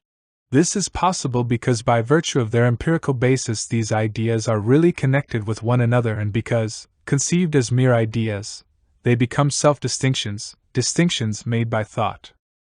Number 3. To remove the mystical appearance of this self-determining concept, it is changed into a person, self-consciousness, or, to appear thoroughly materialistic, into a series of persons, who represent the concept, in history, into the thinkers, the philosophers, the ideologists, who again are understood as the manufacturers of history, as the council of guardians, as the rulers. Thus the whole body of materialistic elements has been removed from history, and now full rein can be given to the speculative steed. Whilst in ordinary life every shopkeeper is very well able to distinguish between what somebody professes to be and what he really is, our historians have not yet won even this trivial insight. They take every epoch at its word and believe that everything it says and imagines about itself is true. This historical method which reigned in Germany, and especially the reason why, must be understood from its connection with the illusion of ideologists in general, e.g. the illusions of the jurists, politicians, of the practical statesmen among them, too, from the dogmatic dreamings and distortions of these fellows. This is explained perfectly easily from their practical position in life, their job, and the division of labor. C. The real basis of ideology. Division of labor, town and country. From the first there follows the premise of a highly developed division of labor and an extensive commerce. From the second, the locality. In the first case the individuals must be brought together, In the second, they find themselves alongside the given instrument of production as instruments of production themselves. Here, therefore, arises the difference between natural instruments of production and those created by civilization. The field, water, etc., can be regarded as a natural instrument of production. In the first case, that of the natural instrument of production, individuals are subservient to nature, in the second, to a product of labor. In the first case, therefore, property, landed property, appears as direct natural domination, in the second, as domination of labor, particularly of accumulated labor, capital. The first case presupposes that the individuals are united by some bond, family, tribe, the land itself, etc. The second, that they are independent of one another, and are only held together by exchange. In the first case, what is involved is chiefly an exchange between men and nature in which the labor of the former is exchanged for the products of the latter. In the second, it is predominantly an exchange of men among themselves. In the first case, average, human common sense is adequate. Physical activity is as yet not separated from mental activity. In the second, the division between physical and mental labor must already be practically completed. In the first case, the domination of the proprietor over the propertyless may be based on a personal relationship, on a kind of community. In the second, it must have taken on a material shape in a third-party money. In the first case, small industry exists, but determined by the utilization of the natural instrument of production and therefore without the distribution of labor among various individuals. In the second, industry exists only in and through the division of labor. 2. The division of material and mental labor. Separation of town and country, the guild system. The greatest division of material and mental labor is the separation of town and country. The antagonism between town and country begins with the transition from barbarism to civilization, from tribe to state, from locality to nation, and runs through the whole history of civilization to the present day, the Anti-Corn Law League. The existence of the town implies, at the same time, the necessity of administration, police, taxes, etc., in short, of the municipality, and thus of politics in general. Here first became manifest the division of the population into two great classes, which is directly based on the division of labor and on the instruments of production. The town already is in actual fact the concentration of the population, of the instruments of production, of capital, of pleasures, of needs, while the country demonstrates just the opposite fact, isolation and separation. The antagonism between town and country can only exist within the framework of private property. It is the most crass expression of the subjection of the individual under the division of labor, under a definite activity forced upon him, a subjection which makes one man into a restricted town animal, the other into a restricted country animal, and daily creates anew the conflict between their interests. Labor is here again the chief thing, power over individuals, and as long as the latter exists, private property must exist. The abolition of the antagonism between town and country is one of the first conditions of communal life, a condition which again depends on a mass of material premises, and which cannot be fulfilled by the mere will, as any one can see at the first glance. These conditions have still to be enumerated. The separation of town and country can also be understood as the separation of capital and landed property, as the beginning of the existence and development of capital independent of landed property, the beginning of property having its basis only in labor and exchange. In the towns which, in the Middle Ages, did not derive ready-made from an earlier period but were formed anew by the serfs who had become free, each man's own particular labor was his only property apart from the small capital he brought with him, consisting almost solely of the most necessary tools of his craft. The competition of serfs constantly escaping into the town, the constant war of the country against the towns and thus the necessity of an organized municipal military force, the bond of common ownership in a particular kind of labor, the necessity of common buildings for the sale of their wares at a time when craftsmen were also traders, and the consequent exclusion of the unauthorized from these buildings, the conflict among the interests of the various crafts, the necessity of protecting their laboriously acquired skill, and the feudal organization of the whole of the country, These were the causes of the union of the workers of each craft in guilds. We have not at this point to go further into the manifold modifications of the guild system, which arise through later historical developments. The flight of the serfs into the towns went on without interruption right through the Middle Ages. These serfs, persecuted by their lords in the country, came separately into the towns, where they found an organized community, against which they were powerless, and in which they had to subject themselves to the station assigned to them by the demand for their labor, and the interest of their organized urban competitors. These workers, entering separately, were never able to attain to any power, since, if their labor was of the guild type which had to be learned, the guild masters bent them to their will and organized them according to their interests. Or if their labor was not such as had to be learned, and therefore not of the guild type, they became day laborers and never managed to organize, remaining an unorganized rabble. The need for day laborers in the towns created the rabble. These towns were true associations, called forth by the direct need, the care of providing for the protection of property, and of multiplying the means of production and defense of the separate members. The rabble of these towns was devoid of any power, composed as it was of individuals strange to one another who had entered separately, and who stood unorganized over against an organized power, armed for war, and jealously watching over them. The journeymen and apprentices were organized in each craft as it best suited the interest of the masters.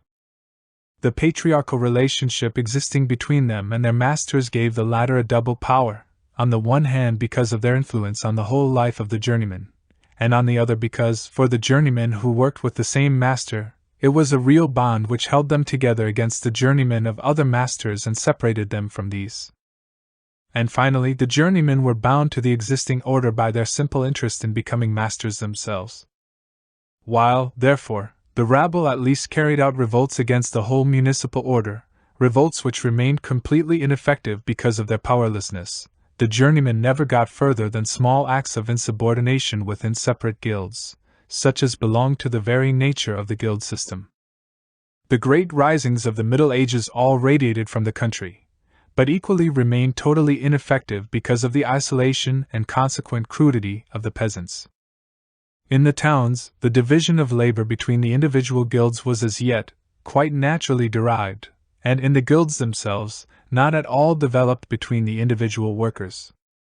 Every workman had to be versed in a whole round of tasks, had to be able to make everything that was to be made with his tools. The limited commerce and the scanty communication between the individual towns, the lack of population and the narrow needs did not allow of a higher division of labor, and therefore every man who wished to become a master had to be proficient in the whole of his craft. Thus there is found with medieval craftsmen an interest in their special work and in proficiency in it, which was capable of rising to a narrow artistic sense. For this very reason, however, every medieval craftsman was completely absorbed in his work, to which he had a contented, slavish relationship, and to which he was subjected to a far greater extent than the modern worker, whose work is a matter of indifference to him. Capital in these towns was a naturally derived capital, consisting of a house, the tools of the craft, and the natural, hereditary customers, and not being realizable, on account of the backwardness of commerce and the lack of circulation, it descended from father to son. Unlike modern capital, which can be assessed in money and which may be indifferently invested in this thing or that, this capital was directly connected with the particular work of the owner, inseparable from it, and to this extent estate capital. Further division of labor. The next extension of the division of labor was the separation of production and commerce, the formation of a special class of merchants, a separation which, in the towns bequeathed by a former period, had been handed down, among other things with the Jews, and which very soon appeared in the newly formed ones. With this there was given the possibility of commercial communications transcending the immediate neighborhood, a possibility, the realization of which depended on the existing means of communication, the state of public safety in the countryside, which was determined by political conditions. During the whole of the Middle Ages, as is well known, the merchants traveled in armed caravans, and on the cruder or more advanced needs, determined by the stage of culture attained, of the region, accessible to intercourse. With commerce the prerogative of a particular class, with the extension of trade through the merchants beyond the immediate surroundings of the town, there immediately appears a reciprocal action between production and commerce. The towns enter into relations with one another, new tools are brought from one town into the other, and the separation between production and commerce soon calls forth a new division of production between the individual towns, each of which is soon exploiting a predominant branch of industry. The local restrictions of earlier times begin gradually to be broken down. It depends purely on the extension of commerce whether the productive forces achieved in a locality, especially inventions, are lost for later development, or not. As long as there exists no commerce transcending the immediate neighborhood, every invention must be made separately in each locality, and mere chances such as eruptions of barbaric peoples, even ordinary wars, are sufficient to cause a country with advanced productive forces and needs to have to start right over again from the beginning. In primitive history, every invention had to be made daily anew and in each locality independently. How little highly developed productive forces are safe from complete destruction, given even a relatively very extensive commerce, is proved by the Phoenicians, whose inventions were for the most part lost for a long time to come through the ousting of this nation from commerce, its conquest by Alexander, and its consequent decline. Likewise, for instance, glass painting in the Middle Ages. Only when commerce has become world commerce and has as its basis large-scale industry, when all nations are drawn into the competitive struggle, is the permanence of the acquired productive forces assured. The rise of manufacturing. The immediate consequence of the division of labor between the various towns was the rise of manufactures, branches of production which had outgrown the guild system. Manufactures first flourished, in Italy and later in Flanders, under the historical premise of commerce with foreign nations. In other countries, England and France for example, manufactures were at first confined to the home market. Besides the premises already mentioned, manufactures depend on an already advanced concentration of population, particularly in the countryside, and of capital, which began to accumulate in the hands of individuals, partly in the guilds in spite of the guild regulations, partly among the merchants. That labor which from the first presupposed a machine, even of the crudest sort, soon showed itself the most capable of development. Weaving, earlier carried on in the country by the peasants as a secondary occupation to procure their clothing, was the first labor to receive an impetus and a further development through the extension of commerce. Weaving was the first and remained the principal manufacture.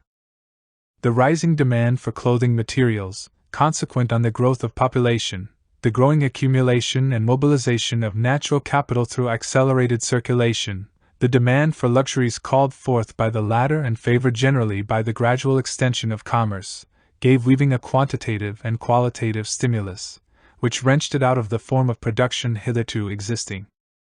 Alongside the peasants weaving for their own use, who continued, and still continue, with this sort of work, there emerged a new class of weavers in the towns, whose fabrics were destined for the whole home market and usually for foreign markets too. Weaving, an occupation demanding in most cases little skill and soon splitting up into countless branches, by its whole nature resisted the trammels of the guild. Weaving was, therefore, carried on mostly in villages and market centers without guild organization, which gradually became towns, and indeed the most flourishing towns in each land. With guild-free manufacture, property relations also quickly changed. The first advance beyond naturally derived estate capital was provided by the rise of merchants whose capital was from the beginning movable, capital in the modern sense as far as one can speak of it, given the circumstances of those times. The second advance came with manufacture, which again made mobile a mass of natural capital, and altogether increased the mass of movable capital as against that of natural capital. At the same time, manufacture became a refuge of the peasants from the guilds which excluded them or paid them badly, just as earlier the guild towns had served as a refuge for the peasants from the oppressive landed nobility. Simultaneously with the beginning of manufactures there was a period of vagabondage caused by the abolition of the feudal bodies of retainers, the disbanding of the swollen armies which had flocked to serve the kings against their vassals, the improvement of agriculture, and the transformation of great strips of tillage into pasture land. From this alone it is clear how this vagabondage is strictly connected with the disintegration of the feudal system. As early as the 13th century we find isolated epochs of this kind, but only at the end of the 15th and beginning of the 16th does this vagabondage make a general and permanent appearance. These vagabonds, who were so numerous that, for instance, Henry VIII of England had 72,000 of them hanged, were only prevailed upon to work with the greatest difficulty and through the most extreme necessity, and then only after long resistance. The rapid rise of manufactures, particularly in England, absorbed them gradually. With the advent of manufactures, the various nations entered into a competitive relationship, the struggle for trade, which was fought out in wars, protective duties and prohibitions, whereas earlier the nations, insofar as they were connected at all, had carried on an inoffensive exchange with each other. Trade had from now on a political significance. With the advent of manufacture, the relationship between worker and employer changed.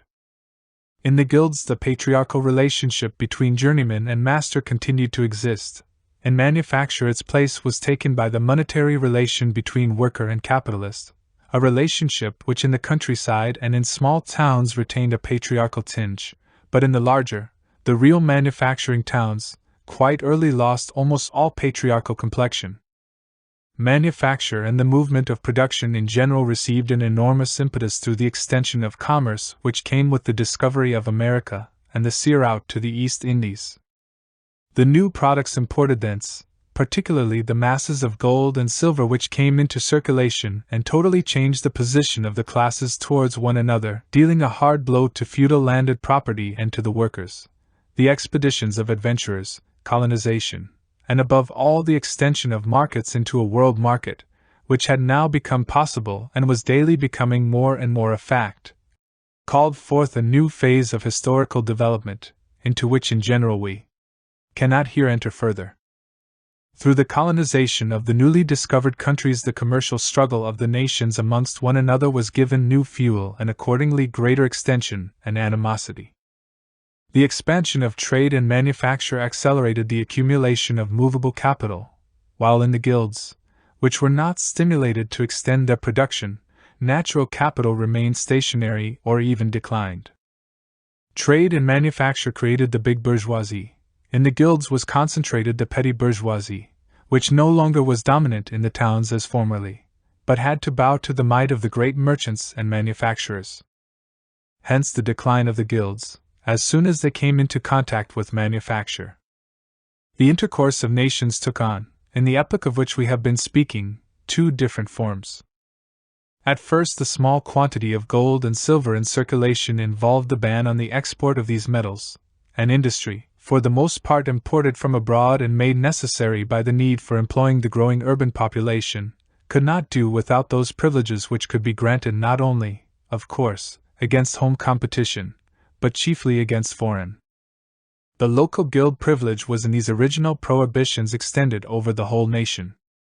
Customs duties originated from the tributes which the feudal lords exacted as protective levies against robbery from merchants passing through their territories, tributes later imposed likewise by the towns, and which, with the rise of the modern states, were the treasury's most obvious means of raising money.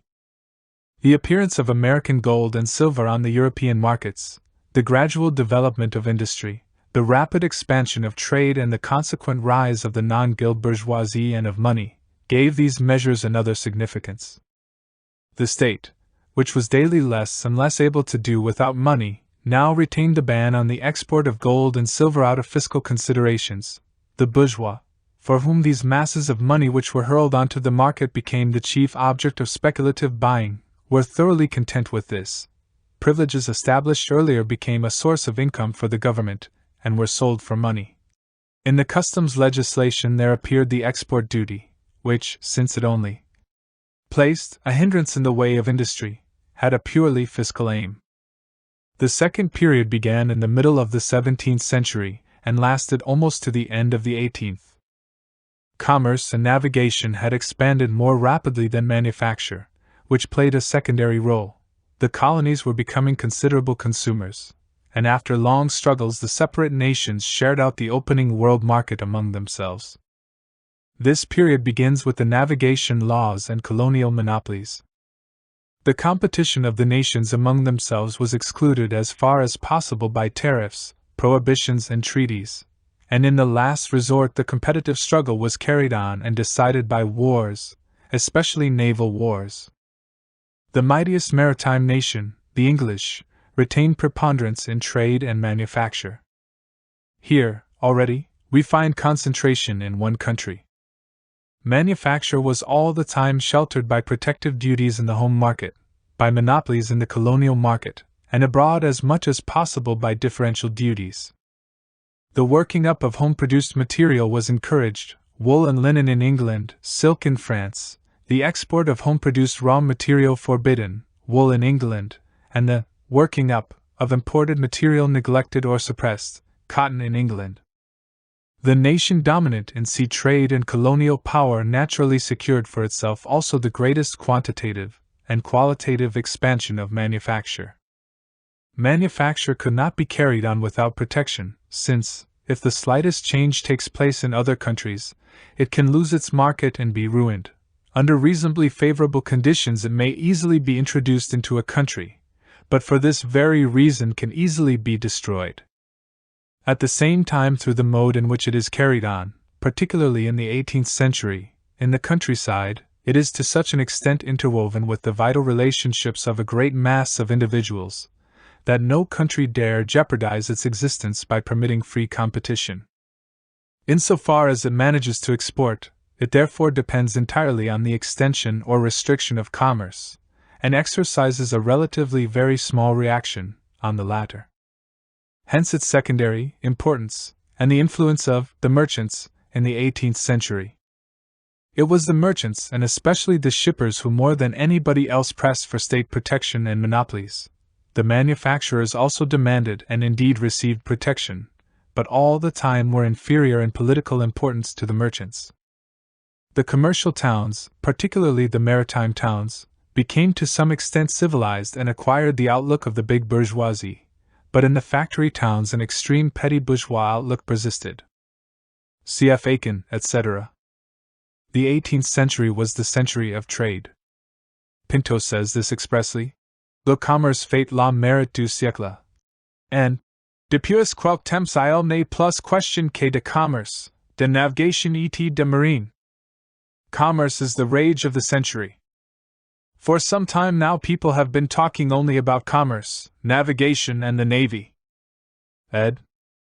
This period is also characterized by the cessation of the bans on the export of gold and silver, and the beginning of the trade in money, by banks, national debts, paper money, by speculation in stocks and shares and stock jobbing in all articles, by the development of finance in general. Again, capital lost a great part of the natural character which had still clung to it. 4. Most extensive division of labor. Large-scale industry. The concentration of trade and manufacture in one country, England, developing irresistibly in the 17th century, gradually created for this country a relative world market, and thus a demand for the manufactured products of this country, which could no longer be met by the industrial productive forces hitherto existing. This demand, outgrowing the productive forces, was the motive power which, by producing big industry, the application of elemental forces to industrial ends, machinery, and the most complex division of labor, called into existence the third period of private ownership since the Middle Ages. There already existed in England the other preconditions of this new phase: freedom of competition inside the nation, the development of theoretical mechanics, etc. Indeed, the science of mechanics perfected by Newton was altogether the most popular science in France and England in the 18th century. Free competition inside the nation itself had everywhere to be conquered by a revolution, 1640 and 1688 in England, 1789 in France. Competition soon compelled every country that wished to retain its historical role to protect its manufactures by renewed customs regulations. The old duties were no longer any good against big industry, and soon after to introduce big industry under protective duties. big industry universalist competition. In spite of these protective measures, it is practical free trade. The protective duty is only a palliative, a measure of defense within free trade, established means of communication, and the modern world market, subordinated trade to itself, transformed all capital into industrial capital, and thus produced the rapid circulation, development of the financial system, and the centralization of capital. By universal competition, it forced all individuals to strain their energy to the utmost.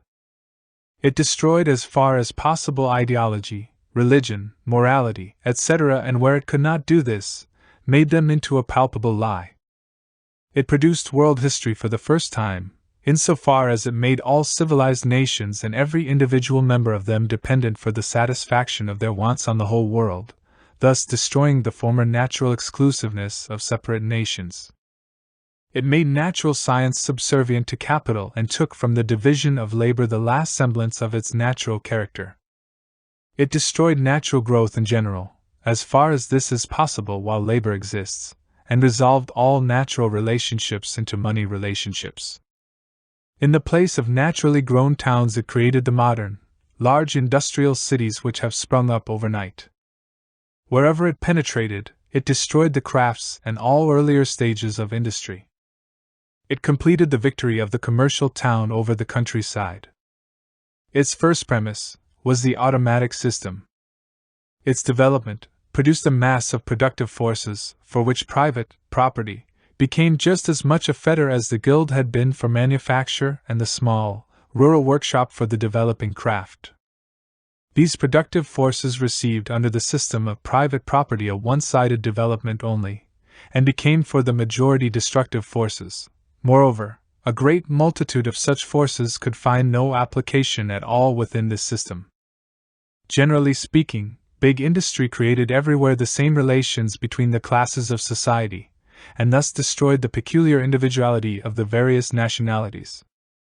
And finally, while the bourgeoisie of each nation still retained separate national interests, big industry created a class, which in all nations has the same interest and with which nationality is already dead, a class which is really rid of all the old world and at the same time stands pitted against it. Big industry makes for the worker not only the relation to the capitalist, but labor itself, unbearable. It is evident that big industry does not reach the same level of development in all districts of a country. This does not, however, retard the class movement of the proletariat, because the proletarians created by big industry assume leadership of this movement and carry the whole mass along with them, and because the workers excluded from big industry are placed by it in a still worse situation than the workers in big industry itself. The countries in which big industry is developed act in a similar manner upon the more or less non-industrial countries, insofar as the latter are swept by universal commerce into the universal competitive struggle. These different forms are just so many forms of the organization of labor, and hence of property. In each period a unification of the existing productive forces takes place, insofar as this has been rendered necessary by needs. The relation of state and law to property. The first form of property, in the ancient world as in the Middle Ages, is tribal property, determined with the Romans chiefly by war, with the Germans by the rearing of cattle. In the case of the ancient peoples, since several tribes live together in one town, the tribal property appears as state property, and the right of the individual to it as mere possession, which, however, like tribal property as a whole, is confined to landed property only. Real private property began with the ancients, as with modern nations, with movable property. Slavery and community, dominium ex jure quiritum. In the case of the nations which grew out of the Middle Ages, tribal property evolved through various stages: feudal landed property, corporative movable property, capital invested in manufacture, to modern capital, determined by big industry and universal competition, i.e., pure private property, which has cast off all semblance of a communal institution and has shut out the state from any influence on the development of property.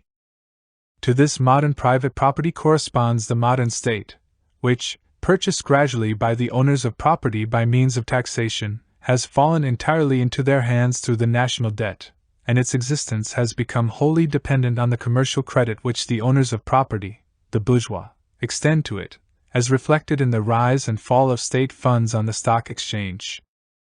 By the mere fact that it is a class and no longer an estate, the bourgeoisie is forced to organize itself no longer locally, but nationally, and to give a general form to its mean average interest.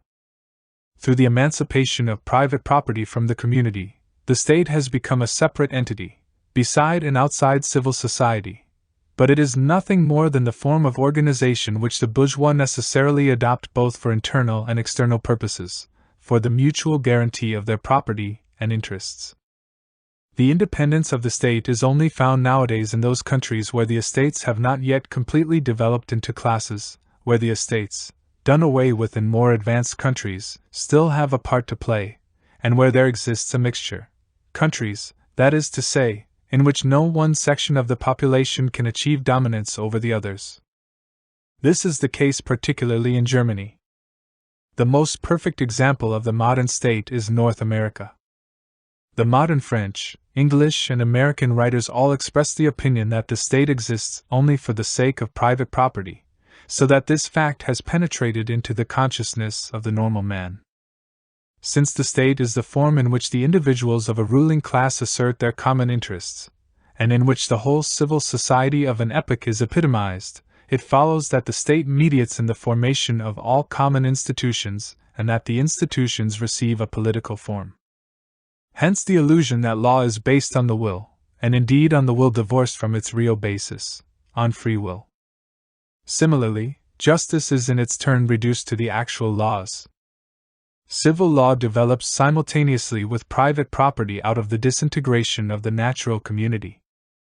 With the Romans, the development of private property and civil law had no further industrial and commercial consequences, because their whole mode of production did not alter. Usury. With modern peoples, where the feudal community was disintegrated by industry and trade, there began with the rise of private property and civil law a new phase, which was capable of further development. The very first town which carried on an extensive maritime trade in the Middle Ages, Amalfi, also developed maritime law. As soon as industry and trade developed private property further, first in Italy and later in other countries, the highly developed Roman civil law was immediately adopted again and raised to authority. When later the bourgeoisie had acquired so much power that the princes took up its interests in order to overthrow the feudal nobility by means of the bourgeoisie, there began in all countries, in France in the 16th century, the real development of law, which in all countries except England proceeded on the basis of the Roman Codex. In England, too, Roman legal principles had to be introduced to further the development of civil law, especially in the case of movable property. It must not be forgotten that law has just as little an independent history as religion. In civil law, the existing property relationships are declared to be the result of the general will. The jus utendi et abitendi itself asserts on the one hand the fact that private property has become entirely independent of the community, and on the other the illusion that private property itself is based solely on the private will, the arbitrary disposal of the thing. In practice, the abuti has very definite economic limitations for the owner of private property, if he does not wish to see his property and hence his jus abitendi pass into other hands, since actually the thing, considered merely with reference to his will, is not a thing at all, but only becomes a thing, true property in intercourse, and independently of the law, a relationship, which the philosophers call an idea. This juridical illusion, which reduces law to the mere will, necessarily leads, in the further development of property relationships, to the position that a man may have a legal title to a thing without really having the thing. If, for instance, the income from a piece of land is lost owing to competition, then the proprietor has certainly his legal title to it along with the jus utendi et abitendi. But he can do nothing with it. He owns nothing as a landed proprietor if in addition he has not enough capital to cultivate his ground. This illusion of the jurists also explains the fact that for them, as for every code, it is altogether fortuitous that individuals enter into relationships among themselves, e.g. contracts. It explains why they consider that these relationships can be entered into or not at will, and that their content rests purely on the individual, free will of the contracting parties. Whenever, through the development of industry and commerce, new forms of intercourse have been evolved, e.g., assurance companies, etc., the law has always been compelled to admit them among the modes of acquiring property. Notes, written by Marx, intended for further elaboration. 12. Forms of social consciousness. The influence of the division of labor on science. The role of repression with regard to the state, law, morality, etc. It is precisely because the bourgeoisie rules as a class that in the law it must give itself a general expression. Natural science and history. There is no history of politics, law, science, etc., of art, religion, etc.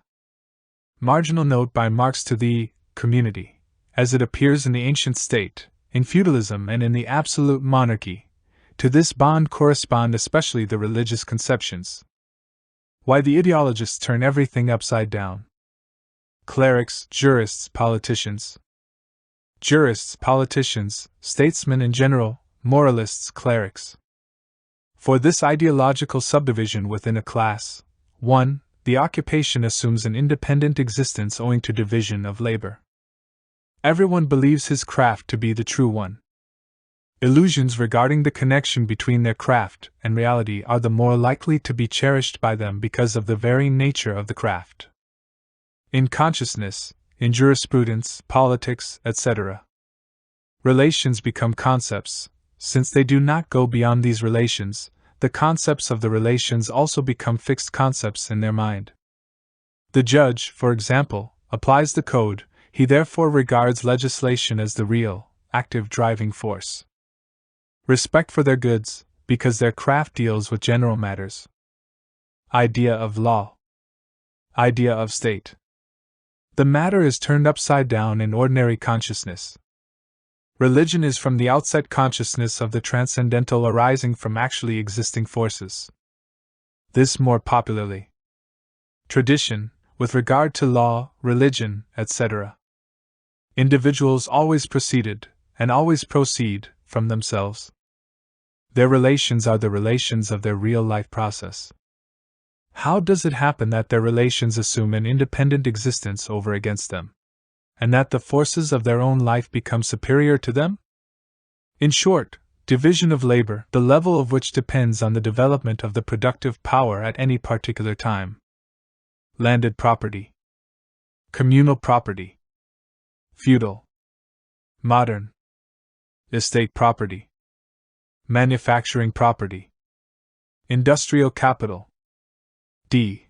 Proletarians and communism. Individuals, class, and community. In the Middle Ages, the citizens in each town were compelled to unite against the landed nobility to save their skins. The extension of trade, the establishment of communications, led the separate towns to get to know other towns, which had asserted the same interests in the struggle with the same antagonist. Out of the many local corporations of burghers there arose only gradually the burgher class. The conditions of life of the individual burghers became, on account of their contradiction to the existing relationships, and of the mode of labor determined by these, conditions which were common to them all and independent of each individual. The burghers had created the conditions insofar as they had torn themselves free from feudal ties, and were created by them insofar as they were determined by their antagonism to the feudal system which they found in existence. When the individual towns began to enter into associations, these common conditions developed into class conditions. The same conditions, the same contradiction, the same interests necessarily called forth on the whole similar customs everywhere. The bourgeoisie itself with its conditions, develops only gradually, splits according to the division of labor into various fractions and finally absorbs all propertied classes it finds in existence, while it develops the majority of the earlier propertyless and a part of the hitherto propertied classes into a new class, the proletariat, in the measure to which all property found in existence is transformed into industrial or commercial capital. The separate individuals form a class only insofar as they have to carry on a common battle against another class, otherwise they are on hostile terms with each other as competitors. On the other hand, the class in its turn achieves an independent existence over against the individuals, so that the latter find their conditions of existence predestined, and hence have their position in life and their personal development assigned to them by their class, become subsumed under it. This is the same phenomenon as the subjection of the separate individuals to the division of labor, and can only be removed by the abolition of private property and of labor itself. We have already indicated several times how this subsuming of individuals under the class brings with it their subjection to all kinds of ideas, etc. If from a philosophical point of view one considers this evolution of individuals in the common conditions of existence of estates and classes, which followed on one another, and in the accompanying general conceptions forced upon them, it is certainly very easy to imagine that in these individuals the species, or man, has evolved, or that they evolved, man. And in this way one can give history some hard clouts on the ear. One can conceive these various estates and classes to be specific terms of the general expression, subordinate varieties of the species, or evolutionary phases of man. This subsuming of individuals under definite classes cannot be abolished until a class has taken shape, which has no longer any particular class interest to assert against the ruling class. The transformation, through the division of labor, of personal powers, relationships, into material powers, cannot be dispelled by dismissing the general idea of it from one's mind, but can only be abolished by the individuals again subjecting these material powers to themselves and abolishing the division of labor. This is not possible without the community. Only in community, with others, has each individual the means of cultivating his gifts in all directions. Only in the community, therefore, is personal freedom possible. In the previous substitutes for the community, in the state, etc., personal freedom has existed only for the individuals who developed within the relationships of the ruling class, and only insofar as they were individuals of this class. The illusory community, in which individuals have up till now combined, always took on an independent existence in relation to them, and was at the same time, since it was the combination of one class over against another, not only a completely illusory community, but a new fetter as well. In a real community the individuals obtain their freedom in and through their association. Individuals have always built on themselves, but naturally on themselves within their given historical conditions and relationships, not on the pure individual in the sense of the ideologists. But in the course of historical evolution, and precisely through the inevitable fact that within the division of labor social relationships take on an independent existence, there appears a division within the life of each individual, insofar as it is personal and insofar as it is determined by some branch of labor and the conditions pertaining to it. We do not mean it to be understood from this that, for example, the rentier, the capitalist, etc. cease to be persons, but their personality is conditioned and determined by quite definite class relationships, and the division appears only in their opposition to another class and for themselves, only when they go bankrupt. In the estate, and even more in the tribe, this is as yet concealed. For instance, a nobleman always remains a nobleman, a commoner always a commoner, apart from his other relationships, a quality inseparable from his individuality.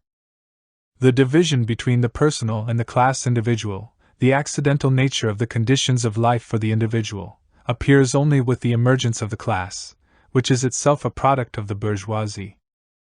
This accidental character is only engendered and developed by competition and the struggle of individuals among themselves. Thus, in imagination, individuals seem freer under the dominance of the bourgeoisie than before, because their conditions of life seem accidental. In reality, of course, they are less free, because they are more subjected to the violence of things. The difference from the estate comes out particularly in the antagonism between the bourgeoisie and the proletariat. When the estate of the urban burghers, the corporations, etc. emerged in opposition to the landed nobility, their condition of existence, movable property and craft labor, which had already existed latently before their separation from the feudal ties, appeared as something positive, which was asserted against feudal landed property, and therefore, in its own way at first took on a feudal form. Certainly the refugee serfs treated their previous servitude as something accidental to their personality. But here they only were doing what every class that is freeing itself from a fetter does, and they did not free themselves as a class but separately.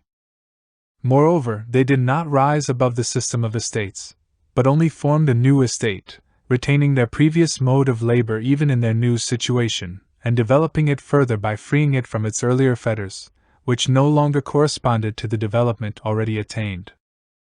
For the proletarians, on the other hand, the condition of their existence, labor, and with it all the conditions of existence governing modern society, have become something accidental, something over which they, as separate individuals, have no control, and over which no social organization can give them control.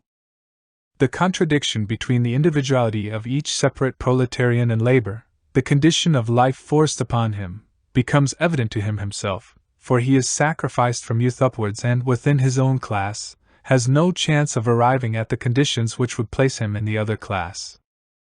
Thus, while the refugee serfs only wished to be free to develop and assert those conditions of existence which were already there, and hence, in the end, only arrived at free labor, the proletarians, if they are to assert themselves as individuals, will have to abolish the very condition of their existence hitherto, which has, moreover, been that of all society up to the present, namely, labor. Thus they find themselves directly opposed to the form in which, hitherto, the individuals, of which society consists, have given themselves collective expression, that is, the state. In order, therefore, to assert themselves as individuals, they must overthrow the state. It follows from all we have been saying up till now that the communal relationship into which the individuals of a class entered, and which was determined by their common interests over against a third party, was always a community to which these individuals belonged only as average individuals, only insofar as they lived within the conditions of existence of their class. A relationship in which they participated not as individuals but as members of a class. With the community of revolutionary proletarians, on the other hand, who take their conditions of existence and those of all members of society under their control, it is just the reverse. It is as individuals that the individuals participate in it. It is just this combination of individuals, assuming the advanced stage of modern productive forces, of course, which puts the conditions of the free development and movement of individuals under their control, conditions which were previously abandoned to chance and had won an independent existence over against the separate individuals just because of their separation as individuals, and because of the necessity of their combination which had been determined by the division of labor, and, through their separation, had become a bond alien to them. Combination up till now, by no means an arbitrary one, such as is expounded for example in the Contrat Social, but a necessary one, was an agreement upon these conditions, within which the individuals were free to enjoy the freaks of fortune, compare, e.g., the formation of the North American state and the South American republics. This right to the undisturbed enjoyment, within certain conditions, of fortuity and chance has up till now been called personal freedom. These conditions of existence are, of course, only the productive forces and forms of intercourse at any particular time. Forms of intercourse. Communism differs from all previous movements in that it overturns the basis of all earlier relations of production and intercourse, and for the first time consciously treats all natural premises as the creatures of hitherto existing men, strips them of their natural character, and subjugates them to the power of the united individuals. Its organization is, therefore, essentially economic, the material production of the conditions of this unity.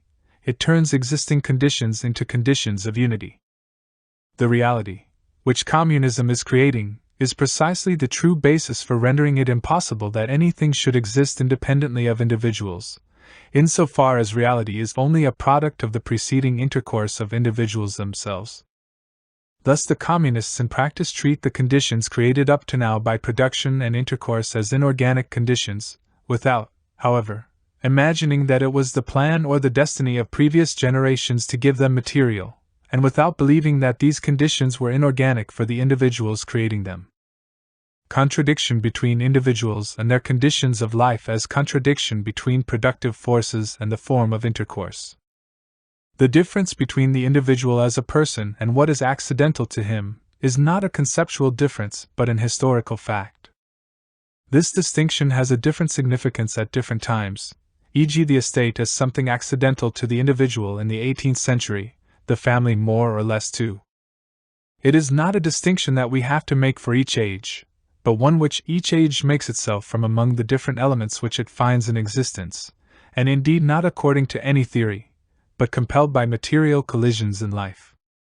What appears accidental to the later age as opposed to the earlier, and this applies also to the elements handed down by an earlier age, is a form of intercourse which corresponded to a definite stage of development of the productive forces.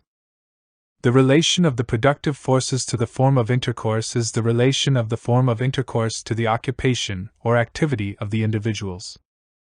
The fundamental form of this activity is, of course, material, on which depend all other forms mental, political, religious, etc. The various shaping of material life is, of course, in every case dependent on the needs which are already developed, and the production, as well as the satisfaction, of these needs is an historical process, which is not found in the case of a sheep or a dog. Stirner's refractory principle argument adversus hominum, although sheep and dogs in their present form certainly, but malgré use, are products of an historical process. The conditions under which individuals have intercourse with each other, so long as the above-mentioned contradiction is absent, are conditions appertaining to their individuality, in no way external to them, conditions under which these definite individuals, living under definite relationships, can alone produce their material life and what is connected with it, are thus the conditions of their self-activity and are produced by this self-activity. The definite condition under which they produce, thus corresponds, as long as the contradiction has not yet appeared, to the reality of their conditioned nature, their one-sided existence, the one-sidedness of which only becomes evident when the contradiction enters on the scene and thus exists for the later individuals. Then this condition appears as an accidental fetter, and the consciousness that it is a fetter is imputed to the earlier age as well.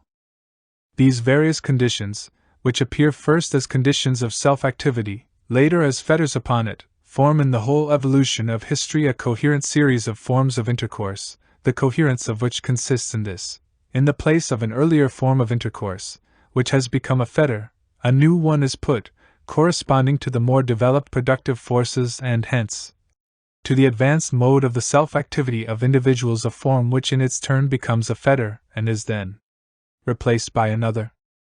Since these conditions correspond at every stage to the simultaneous development of the productive forces, their history is at the same time the history of the evolving productive forces taken over by each new generation, and is, therefore, the history of the development of the forces of the individuals themselves.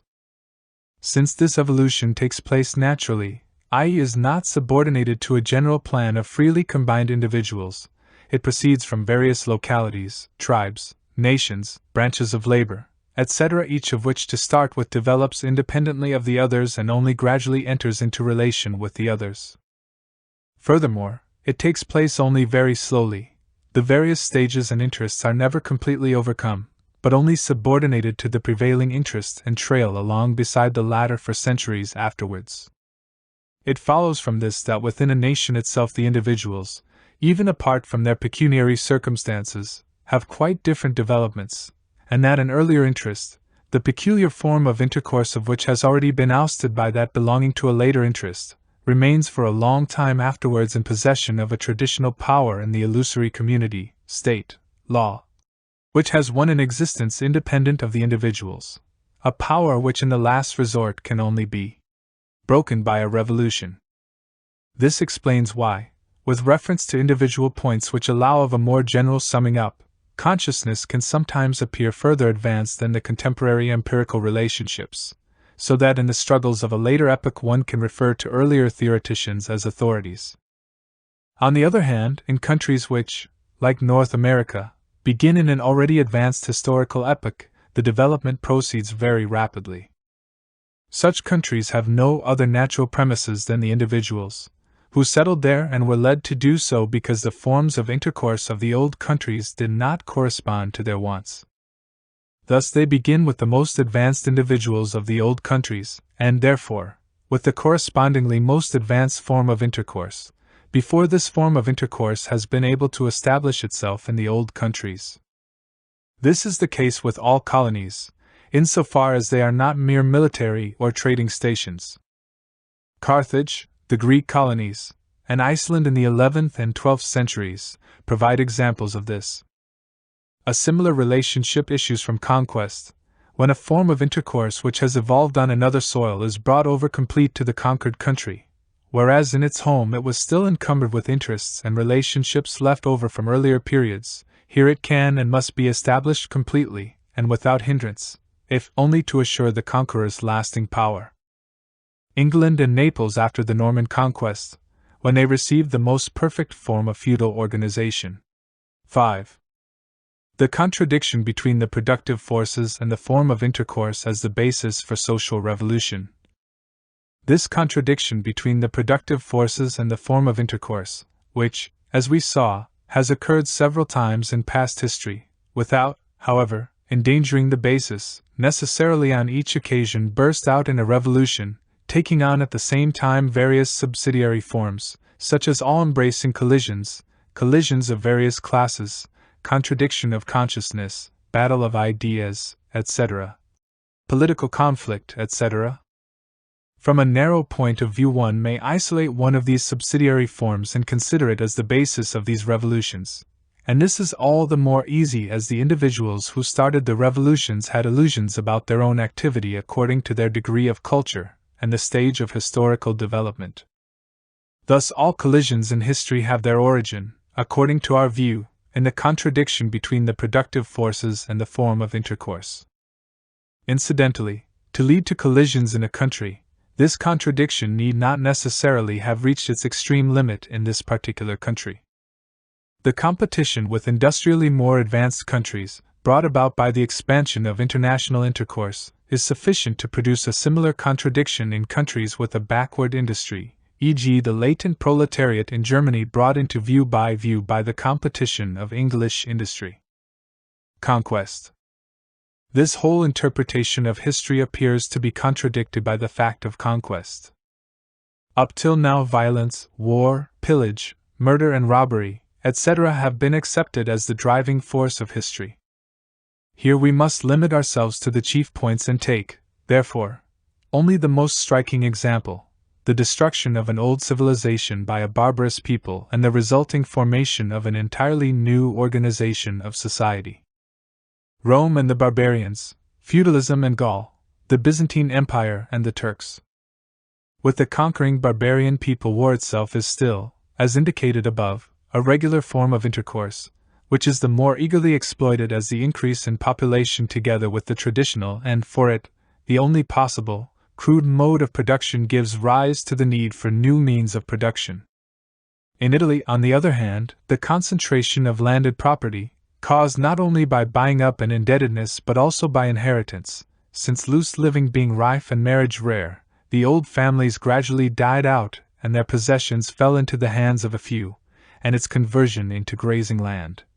Caused not only by the usual economic forces still operative today but by the importation of plundered and tribute corn and the resultant lack of demand for Italian corn, brought about the almost total disappearance of the free population.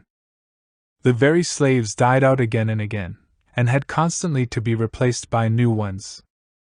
Slavery remained the basis of the whole productive system. The plebeians, midway between freemen and slaves, never succeeded in becoming more than a proletarian rabble. Rome indeed never became more than a city. Its connection with the provinces was almost exclusively political and could, therefore, easily be broken again by political events. Nothing is more common than the notion that in history up till now it has only been a question of taking. The barbarians take the Roman Empire, and this fact of taking is made to explain the transition from the old world to the feudal system. In this taking by barbarians, however, the question is, whether the nation which is conquered has evolved industrial productive forces, as is the case with modern peoples, or whether their productive forces are based for the most part merely on their association and on the community. Taking is further determined by the object taken. A banker's fortune, consisting of paper, cannot be taken at all, without the taker's submitting to the conditions of production and intercourse of the country taken.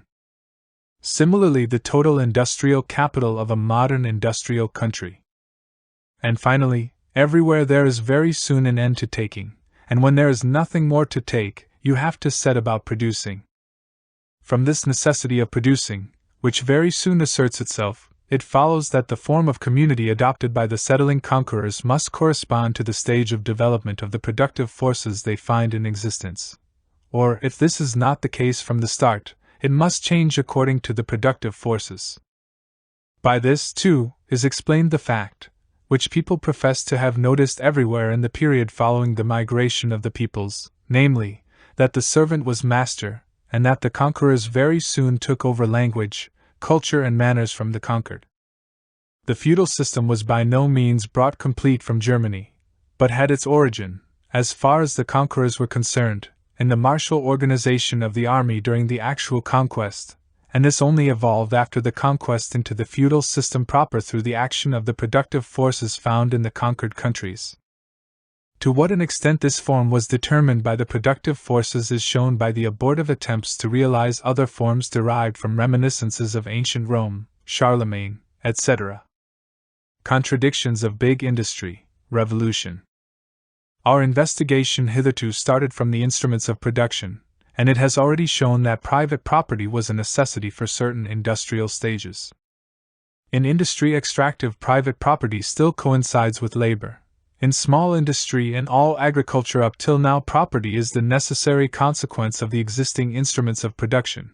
In big industry, the contradiction between the instrument of production and private property appears from the first time and is the product of big industry. Moreover, big industry must be highly developed to produce this contradiction. And thus only with big industry does the abolition of private property become possible. 9. Contradiction between the productive forces and the form of intercourse.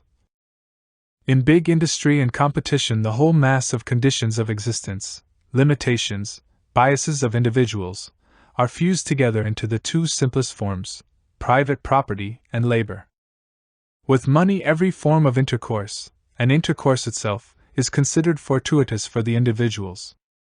Thus, money implies that all previous intercourse was only intercourse of individuals under particular conditions, not of individuals as individuals. These conditions are reduced to two: accumulated labor or private property, and actual labor. If both or one of these ceases, then intercourse comes to a standstill. The modern economists themselves, e.g. Sismondi, Cherbuliez, etc., oppose association of individuals to association of capital. On the other hand, the individuals themselves are entirely subordinated to the division of labor and hence are brought into the most complete dependence on one another. Private property, insofar as within labor itself it is opposed to labor, evolves out of the necessity of accumulation, and has still, to begin with, rather the form of the communality, but in its further development it approaches more and more the modern form of private property. The division of labor implies from the outset the division of the conditions of labor, of tools and materials, and thus the splitting up of accumulated capital among different owners, and thus, also, the division between capital and labor, and the different forms of property itself. The more the division of labor develops and accumulation grows, the sharper are the forms that this process of differentiation assumes. Labor itself can only exist on the premise of this fragmentation. Thus, two facts are here revealed. First, the productive forces appear as a world for themselves, quite independent of and divorced from the individuals, alongside the individuals.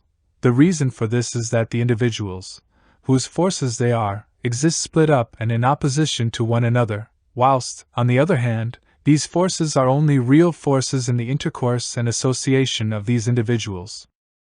Thus, on the one hand, we have a totality of productive forces, which have, as it were, taken on a material form and are for the individuals no longer the forces of the individuals but of private property, and hence of the individuals only insofar as they are owners of private property themselves. Never, in any earlier period, have the productive forces taken on a form so indifferent to the intercourse of individuals as individuals, because their intercourse itself was formerly a restricted one. On the other hand, standing over against these productive forces, we have the majority of the individuals from whom these forces have been wrested away, and who, robbed thus of all real life content, have become abstract individuals, but who are, however, only by this fact put into a position to enter into relation with one another as individuals. The only connection which still links them with the productive forces and with their own existence, labor, has lost all semblance of self-activity and only sustains their life by stunting it. While in the earlier periods self-activity and the production of material life were separated, in that they devolved on different persons, and while, on account of the narrowness of the individuals themselves, the production of material life was considered as a subordinate mode of self-activity, they now diverge to such an extent that altogether material life appears as the end, and what produces this material life? Labor, which is now the only possible but, as we see, negative form of self-activity as the means. 10. The necessity, preconditions and consequences of the abolition of private property. Thus things have now come to such a pass that the individuals must appropriate the existing totality of productive forces, not only to achieve self-activity, but also, merely to safeguard their very existence. This appropriation is first determined by the object to be appropriated, the productive forces, which have been developed to a totality, and which only exist within a universal intercourse. From this aspect alone, therefore, this appropriation must have a universal character corresponding to the productive forces and the intercourse. The appropriation of these forces is itself nothing more than the development of the individual capacities corresponding to the material instruments of production. The appropriation of a totality of instruments of production is, for this very reason, the development of a totality of capacities in the individuals themselves. This appropriation is further determined by the persons appropriating.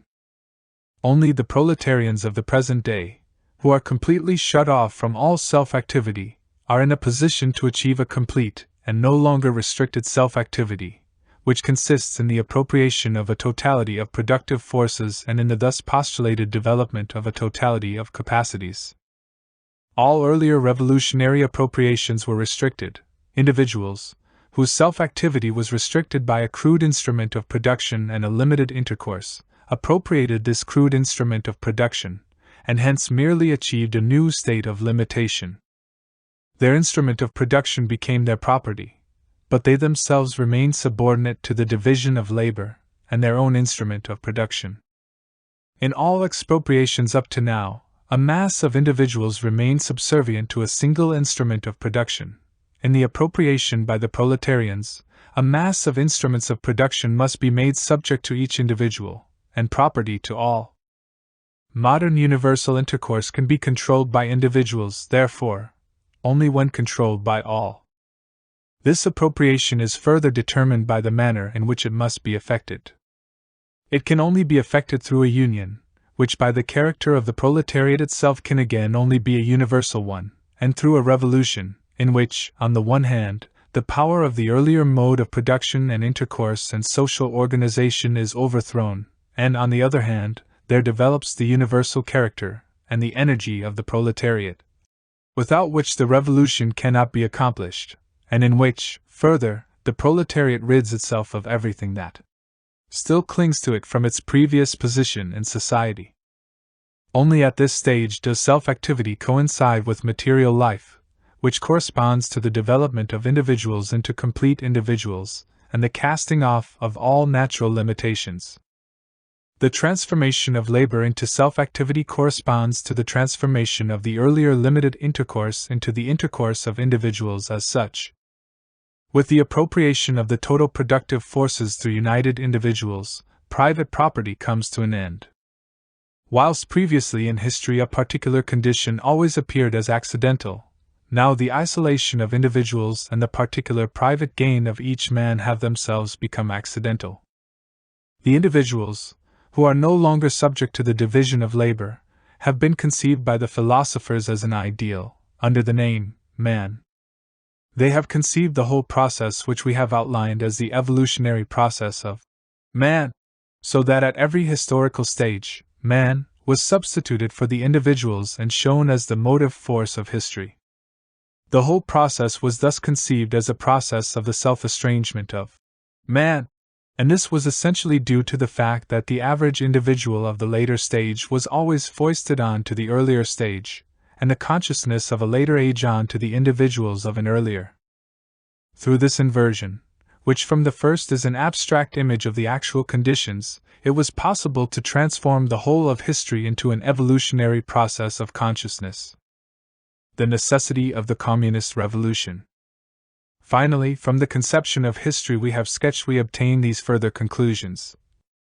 1. In the development of productive forces there comes a stage when productive forces and means of intercourse are brought into being, which, under the existing relationships, only cause mischief, and are no longer productive but destructive forces, machinery and money, and connected with this a class is called forth, which has to bear all the burdens of society without enjoying its advantages, which, ousted from society, is forced into the most decided antagonism to all other classes, a class which forms the majority of all members of society, and from which emanates the consciousness of the necessity of a fundamental revolution, the communist consciousness, which may, of course, arise among the other classes too through the contemplation of the situation of this class. 2. The conditions under which definite productive forces can be applied are the conditions of the rule of a definite class of society, whose social power, deriving from its property, has its practical idealistic expression in each case in the form of the state, and therefore, every revolutionary struggle is directed against a class, which till then has been in power. 3. In all revolutions up till now the mode of activity always remained unscathed, and it was only a question of a different distribution of this activity, a new distribution of labor to other persons, whilst the communist revolution is directed against the preceding mode of activity, does away with labor, and abolishes the rule of all classes with the classes themselves. Because it is carried through by the class which no longer counts as a class in society, is not recognized as a class, and is in itself the expression of the dissolution of all classes, nationalities, etc. within present society, and 4. Both for the production on a mass scale of this communist consciousness, and for the success of the cause itself, the alteration of men on a mass scale is necessary, an alteration which can only take place in a practical movement, a revolution. This revolution is necessary, therefore, not only because the ruling class cannot be overthrown in any other way, but also because the class overthrowing it can only in a revolution succeed in ridding itself of all the muck of ages and become fitted to found society anew.